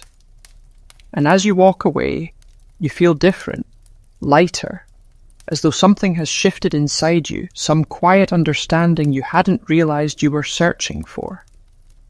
You continue down the quiet lanes, your heart wrapped in that simple, powerful truth. Rest isn't always found in soft cushions or grand chambers. Sometimes it's found in something as simple as stone, in something solid, enduring, and ready to cradle your worries until they, too, dissolve like morning mist. And somewhere behind you, the woman returns to her weaving, her stone pillow resting nearby. Silent, steady, waiting patiently for night to fall once more. You continue along the winding streets, the woman's words still lingering in your thoughts, like the trailing scent of jasmine in her quiet garden. The sun has reached its peak now, and the city glows under its intense light. Everything slows beneath the heat, yet the city does not feel weary, it simply hums with a quieter rhythm. You drift toward the river's edge, drawn by the distant sparkle of the Nile, its waters shimmering like molten glass beneath the midday sun. The streets here open up, revealing wide courtyards and terraces overlooking the slow, steady current. As you approach, you notice a group of scribes gathered under a shaded pavilion, their reed pens scratching softly against papyrus scrolls. They work with the calm focus of those who understand the weight of preserving stories, their heads bent low, their hands steady. You watch in silence for a moment, captivated by the elegance of their work. The careful strokes, the flowing lines of hieroglyphs, the occasional pause to dip their pens in ink. But what catches your eye most isn't their writing. It's what rests beside them. Stone pillows. Each scribe has one nearby, positioned carefully within arm's reach. They aren't using them at this moment, but their presence feels deliberate, almost sacred, as though these objects serve as quiet guardians of their work. You step closer, your curiosity piqued. One of the older scribes glances up and smiles, motioning for you to join him. Without a word, he gestures toward the stone pillow beside him. A simple, elegant piece carved from pale limestone, its edges smooth from long use. He speaks softly, his voice slow and measured, as though savouring every syllable. For the mind to work, he says, the body must rest. He picks up the pillow, holding it in his hands as though it were something fragile and precious. This, he continues, is not just a place for the head. It is a place for thoughts to settle, for ideas to arrange themselves. You watch as he sets the pillow down again with great care, then resumes his writing, his posture relaxed, his movements fluid. Between lines he pauses to lean back, resting his head briefly upon the stone. It looks almost comical at first, such a hard, unyielding object beneath the weight of a thinker's skull. But there's no sign of discomfort on his face. In fact, he seems more focused, more serene. You realize then that this is part of his process, moments of stillness between the flurry of writing, allowing his thoughts to drift and reassemble in the quiet embrace of the stone pillow. The other scribes follow similar rhythms, alternating between bursts of intense concentration and brief restorative pauses against the curve of their headrests. You can't help but be fascinated. Here, in this tranquil corner by the river, the pillow serves yet another purpose, neither strictly spiritual nor purely physical. It is a tool for clarity, a silent partner in the act of creation. The older scribe smiles again, noticing your fascination. There is a saying, he murmurs, his eyes twinkling with quiet humour, that the best ideas do not come from the pen, but from the pillow. He chuckles softly, then adds, "We sleep on problems for a reason." You laugh along with him, charmed by the simplicity of his wisdom. As you sit with them for a while, you begin to see the beauty in their quiet ritual, the slow dance between thought and rest, between action and pause. The stone pillows, once again, prove themselves to be more than what they seem, not just tools of sleep, not just symbols of status, but quiet companions in the art of thinking. You imagine the scrolls these men are composing, histories, poems, prayers, records of harvests and floods, all shaped in some small way by the moments they spend with their heads resting on these smooth curved stones. You wonder how many of the city's great decisions were shaped in this very way, not in council chambers or during loud debates, but in the quiet minutes when a scribe closed his eyes, let go of the day's noise, and allowed the pillow to cradle his head and his mind. Eventually, the older scribe finishes his work for the day, carefully rolling up his scroll and tying it with a simple cord. He rises slowly, stretching his arms with a soft sigh of contentment, then picks up his stone pillow, cradling it in his hands. Before leaving, he turns to you with one last knowing smile. "Remember this," he says gently. "Even the sharpest mind needs a place to rest." That's it. You watch as he walks away, his stone pillow tucked under his arm like an old friend, disappearing into the soft shimmer of the afternoon haze. The other scribes follow suit, gathering their scrolls and pillows, leaving the pavilion empty once more, save for the lingering scent of ink and papyrus. You remain seated for a moment longer, feeling the breeze drift off the river, carrying with it the faintest echo of reed flutes from somewhere downstream. And you realize once again that everything in this city seems to revolve around the same quiet truth. Rest. Not as an escape, but as a foundation.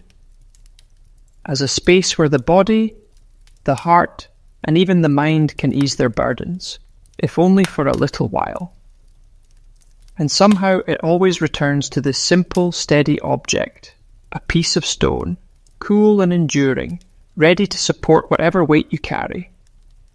As you rise and walk away from the pavilion, the city opens before you once more, bathed in soft light and gentle winds, and deep within you carry a newfound understanding. That rest isn't merely a pause in the day, it's the quiet root from which everything else grows. And sometimes all it takes is the curve of a stone pillow to remind you of that.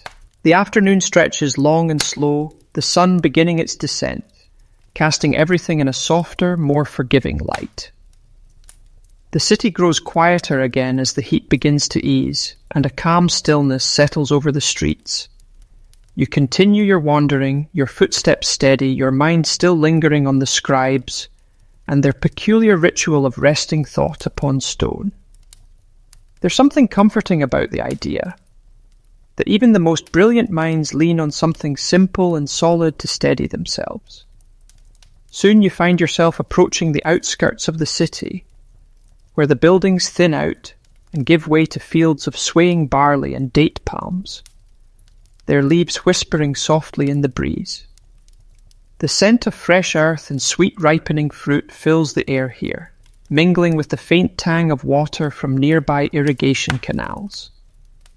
You pause at the edge of one such field, watching as farmers move slowly through the rows of crops, their bodies bent from long hours under the sun. Some work in pairs, others alone, their hands deftly cutting and bundling stalks, their faces hidden beneath wide linen cloths to guard against the lingering heat. And nearby, resting under a cluster of trees, you spot yet another familiar sight. Stone pillows, several of them, arranged in the shade, surrounded by woven mats and clay water jugs. You smile softly, amused by their quiet persistence in every corner of the city's life. One of the farmers notices your gaze and waves you over with a tired but friendly grin. "Come," he calls, his voice warm and welcoming. "Rest your feet. The land will wait." You cross the field and join them beneath the trees, where the air is cool and dappled with sunlight filtering through the leaves. The farmers sit comfortably, their backs resting against the tree trunks, their heads propped on their stone pillows, chatting in low, contented tones. You settle onto one of the mats, and the farmer beside you, an older man with sun-darkened skin and eyes like polished amber, passes you a cup of cool water. He gestures toward the stone pillow beneath his head. "Simple, isn't it?" he says, his voice rough but kind. "But it does what's needed." You nod, and he chuckles softly, leaning back further into the curve of the stone. "When you work the fields all day," he explains, "your body grows heavy. You need something that holds you up, not something that swallows you." He closes his eyes for a moment, sighing deeply as the breeze stirs the leaves above. "This," he continues, patting the pillow, keeps my head clear. It reminds me I'm still here, still grounded. You listen as the others join in, sharing their own thoughts. One younger farmer jokes that he can't sleep without his pillow, even when travelling to nearby villages for seasonal work. Another laughs, teasing that his wife swears he'd choose his pillow over her if forced to pick. The laughter is light, easy, the kind that comes from shared understanding. They speak of the pillow as they would an old friend, trusted, unchanging, always there at the end of the day.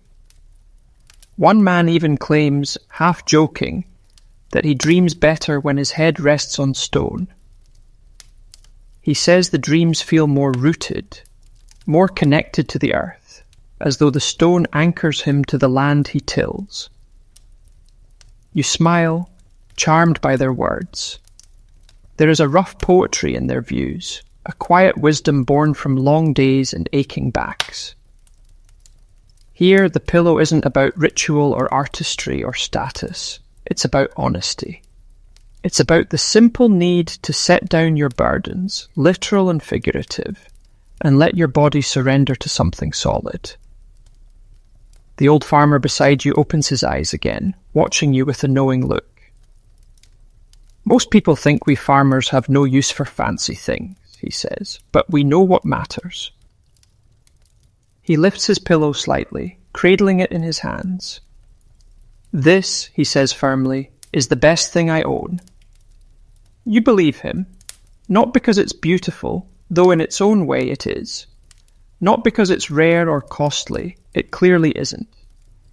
But because it serves its purpose so perfectly. It provides rest, relief, reassurance. You sit with him a while longer, enjoying the quiet companionship and the gentle sway of the trees overhead. And as you prepare to leave, the old farmer offers you a parting gift, a small worn stone, smoothed by years of handling. Keep it in your pocket, he says with a wink. When you can't lay your head down, let your hands feel the weight instead. It'll remind you where to find your rest. You accept it gratefully, touched by the gesture. As you walk away, the stone warms slowly in your palm, its surface familiar and comforting. The fields stretch out behind you, glowing in the late afternoon light, and the farmers return to their work, their laughter drifting on the breeze. And you carry with you their quiet lesson that sometimes rest isn't just a pause in the day. Sometimes it's an act of returning. Returning to yourself, to the ground beneath you, to the simple knowledge that no matter how heavy the world feels, there is always a place, however small, however humble, where you can let it all go. And often that place is no farther than the curve of a cool stone beneath your head, or the weight of one resting in your hand. The afternoon wears on, the sun dipping ever so slightly, casting long golden shadows that stretch lazily across the city streets. The air remains warm, but it's gentler now, softened by the promise of evening on the horizon. You walk slowly, the small stone gifted by the farmer nestled in your palm, its smooth weight comforting as it shifts with your steps. It feels like an anchor, a quiet reminder that rest is never too far away, no matter where your feet may carry you. The city grows quieter still, with fewer voices in the streets and more doors pulled shut against the lingering heat. But ahead, near the edge of town, you notice an unusual building, a long, low structure, its walls painted in soft shades of ochre and blue, the paint faded by countless seasons of sun and wind. Curious, you draw closer, soon realizing this place isn't like the others you've visited. Inside, you hear a different sound altogether. Not the bustling chatter of merchants or the low hum of prayers, but a steady rhythmic chant, accompanied by the faint rustle of reeds and the occasional chime of bells. You slip inside, greeted by cool air tinged with the scent of burning resin and fresh herbs. The room is large, lined with mats and woven cushions, where people sit quietly. their bodies relaxed, their faces calm, their eyes half closed as they sway gently with the rhythm of the chant. And at the center of the room, circles of stone pillows, dozens of them, arranged carefully in concentric rings, each perfectly aligned with the others. At first glance, it seems strange. Why would anyone gather here just to sit with pillows of stone? But as you watch, it becomes clear. This is a place of healing, not for broken bones or fevered bodies, but for weary hearts and restless minds. An attendant notices your curiosity and approaches with a soft smile. "Welcome," she says quietly, her voice like the breeze slipping through reeds. "You're free to join if you wish. The stone remembers everyone." She gestures for you to sit, and you obey, lowering yourself onto one of the mats, the stone pillow resting just before you. It's a beautiful piece, smooth and pale, carved with simple geometric patterns that seem to swirl in and out of focus under the flicker of lamplight. The attendant explains that this house is for those seeking refuge from the noise of life: farmers, merchants, widows, travellers, anyone in need of stillness. Here they come to rest their heads on stone, not for sleep, but for clarity, for release, she says gently, as she kneels beside her own pillow and leans into its curve. You watch as she closes her eyes, her breath slowing, her face softening. Following her lead, you ease down onto your own pillow, feeling the coolness spread through your skin as your head finds its place in the gentle cradle of stone. At first it feels unfamiliar, hard and unyielding, but after a moment your body begins to settle. The chant continues, low and steady, weaving through the room like the slow current of the Nile. And as you lie there, something curious happens. Your thoughts begin to untangle. The noise of the city fades, the marketplace chatter, the clatter of tools, even the distant calls of boatmen on the river. In their place comes a strange, quiet clarity. Not emptiness exactly, but space. Space to breathe, to drift, to simply be. You realize now why they call this a place of release. It's not about escaping life's burdens. It's about setting them down for a while, letting them rest alongside you on the stone floor. You feel the tension melt from your shoulders, your limbs growing heavier, your breath falling into rhythm with the others around you. The stone pillow is still cool, still firm, but somehow it doesn't feel hard anymore. It feels steady, reliable, grounded. Time slips away as you rest there, the hours blurring into the soft glow of approaching evening. You don't know how long you've lain there when the chant slowly fades, the final notes lingering in the air like smoke. The attendant's voice returns, soft and kind. "Let the weight stay here," she whispers. "You may take your body back into the world, but leave your burdens behind." You sit up slowly, your mind quiet, your body light as air. Around you others rise too, their faces peaceful, their movements unhurried. There's no rush to leave, no pressure to speak, just a shared silent understanding among everyone present, that something old and steady has welcomed them in, cradled them, and sent them back into the world a little lighter. As you prepare to go, the attendant places a small, flat stone in your hand, a simple token, unmarked but warm from her touch. "For your pocket," she says with a knowing smile. A reminder that you can always return, wherever you are. You thank her quietly and step outside into the soft amber light of early evening. The streets glow under the setting sun, their edges painted with gold and deep violet, and the breeze carries the faint scent of flowering acacia. You walk slowly, both stones tucked safely in your hands, one from the farmer, one from the healer, and feel their quiet weight anchoring you in the present moment. The city no longer feels like a maze of winding streets and hidden chambers. It feels like a place of gentle rest, where even the hardest stone holds a softness within it. And as you walk toward the fading sun, you smile softly, carrying with you the calm certainty that no matter how far you wander, there will always be a place, a stone, a breath, a quiet pause, where you can lay down your weight and begin again. The sun now sinks low on the horizon, casting long streaks of amber and violet across the sky. The city shimmers in this twilight glow, as if wrapped in silk, its sharp edges softened by the coming night. You walk slowly, every step measured and calm, carrying the quiet lessons of the day with you, the weight of stone pillows, their surprising comfort, their unwavering patience. As you wind through a narrow lane, you come upon a small courtyard bathed in the gentle light of dozens of oil lamps. Their flames flicker lazily, casting soft halos against the worn stone walls. Inside the courtyard, a group of elders sits in a wide circle. They speak in low, measured tones, sharing stories, their voices weaving together like threads in a tapestry. Drawn by the warmth of the gathering, you step inside, greeted by nods and welcoming glances. Here too, stone pillows make their quiet appearance. Each elder sits with one nearby, some resting their hands upon them as they speak, others leaning against them in a posture of relaxed ease.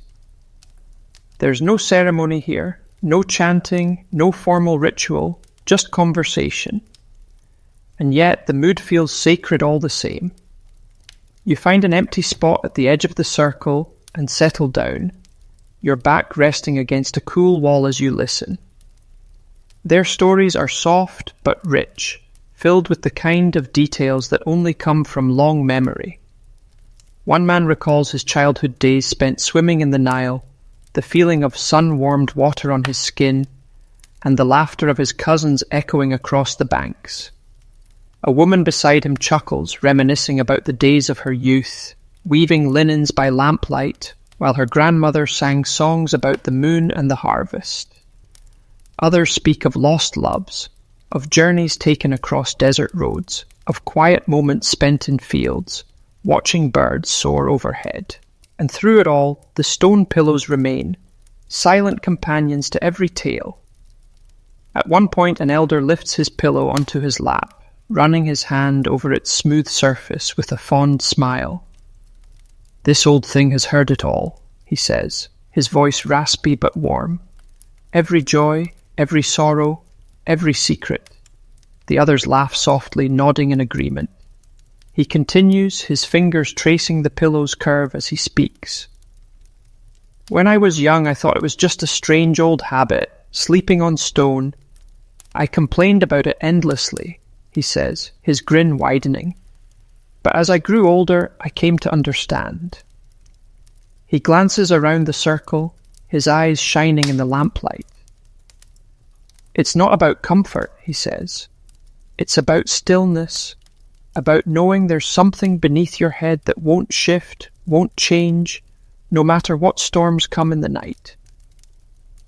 Bam, boom. There's a thoughtful silence, the kind that only arises when words hit close to the heart. Another woman speaks up, her voice soft but steady. "My mother used to say," she recalls, "that a pillow of stone teaches you to rest, not because it makes you forget the weight you carry, but because it reminds you that you don't have to hold it all alone." You sit in quiet awe, struck by the profound simplicity of their wisdom. Here, in this unassuming courtyard, surrounded by worn walls and flickering lamps, the stone pillows reveal yet another layer of meaning. They are not just objects for sleep or tools for ritual, they are witnesses, keepers of stories, anchors for the moments that make up a life. As the conversation flows on, the elders invite you to share a story of your own. You hesitate at first, but their kind eyes and patient smiles coax the words from your heart. And soon you find yourself speaking about your journey through the city, about the people you've met, about the unexpected comfort you've found in these curious objects. As you speak, your hands rest instinctively on the stone pillow beside you, its coolness steady beneath your fingertips. When you finish, there's a quiet hum of approval, followed by soft laughter and nods of understanding. "You've learned well," one elder says, her voice like a gentle breeze. "You see now that these are not just pillows. They are companions." Assash. The others murmur in agreement, their faces glowing with the warmth of shared experience. As the night deepens, they begin to rise one by one, stretching their limbs and gathering their pillows with the same reverence one might show an old friend. Before they depart, one of the elders, a man with eyes sharp as flint but a smile as soft as dusk, leans toward you. "Keep listening," he advises, his voice low and kind. "Wherever you go next, listen to the quiet places.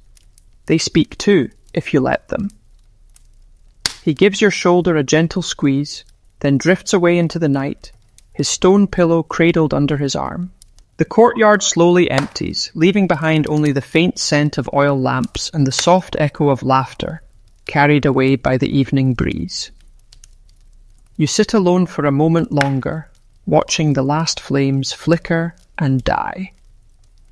Then you gather yourself, standing with a heart full of calm and a mind strangely light. You step back into the streets, now veiled in the soft hush of night, every window glowing faintly, every doorway resting in shadow. And as you walk, you carry not just the weight of your 2 small stones, but something greater, the knowledge that every place holds its own quiet comfort, that sometimes all it takes to feel at home in the world is a steady surface beneath your head, and the soft, enduring company of stories shared beneath the stars. The night has fully settled now, draping its deep blue veil over the city. The streets are quiet but not empty. They breathe in the darkness, alive with a subtle, steady pulse.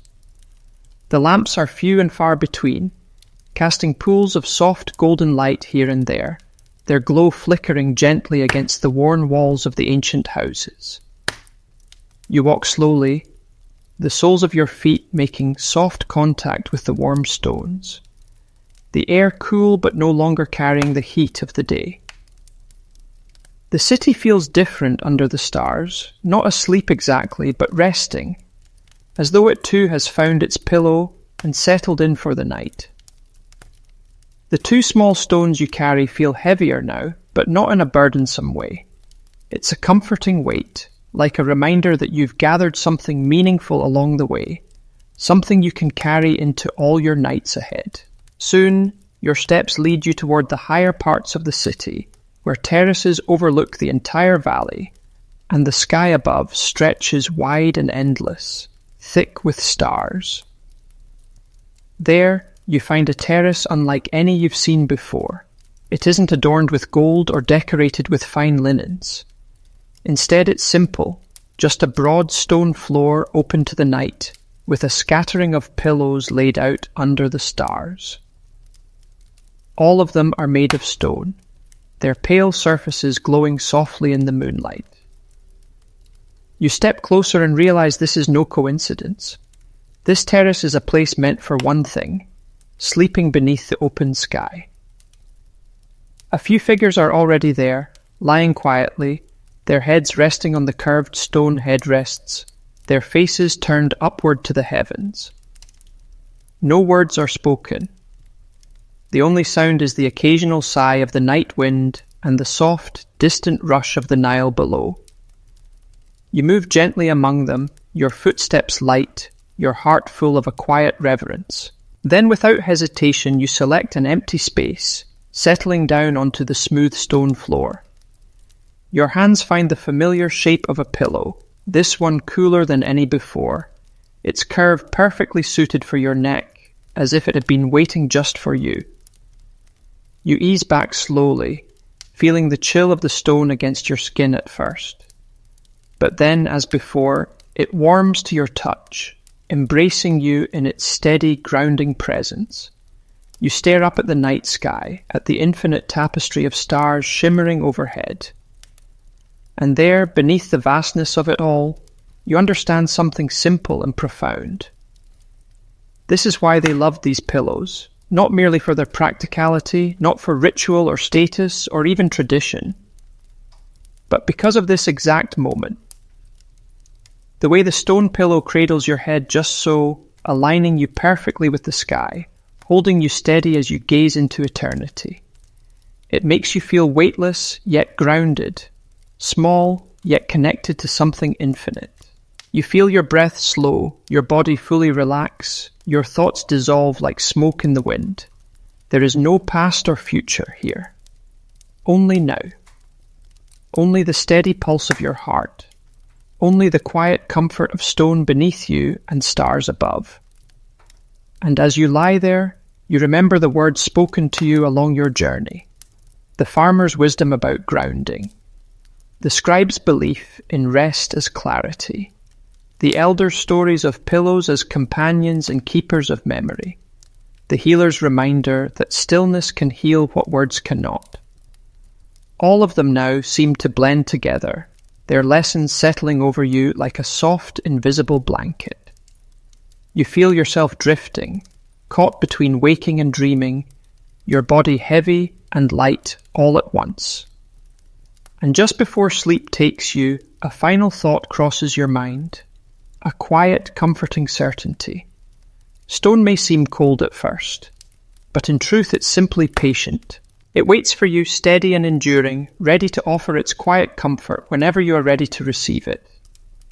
And tonight, you are ready. You close your eyes, letting the coolness cradle you, letting the stars blur into a soft, glowing mist. Somewhere far below, the Nile continues its endless song. Somewhere within, your heart slows to match its rhythm. And above, the stars keep their silent watch, as they have for millennia. Here on this high terrace, under the endless sky, with only a simple stone beneath your head, you finally understand what it means to truly rest. And you surrender to it completely, drifting into the deepest, softest sleep of your life. Cradled by stone, embraced by the night, and held in the gentle arms of forever. The night deepens further, settling into that quiet, velvety hour when the entire world seems to hold its breath.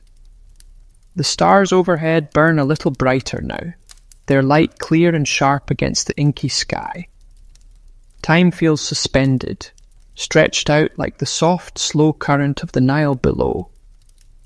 You lie perfectly still, the stone pillow cradling your head in its cool, steady curve. There's no sound but the faint whisper of the wind passing through the palm fronds nearby. A lullaby so old and soft it feels woven into the very bones of the earth. And here, at the end of your journey, resting beneath the open sky, you begin to feel it. That ancient truth you've been circling all along. The reason these simple objects, these curious, cool, unyielding stone pillows, have endured through centuries, through empires, through countless nights and countless dreams. They are not just for sleep.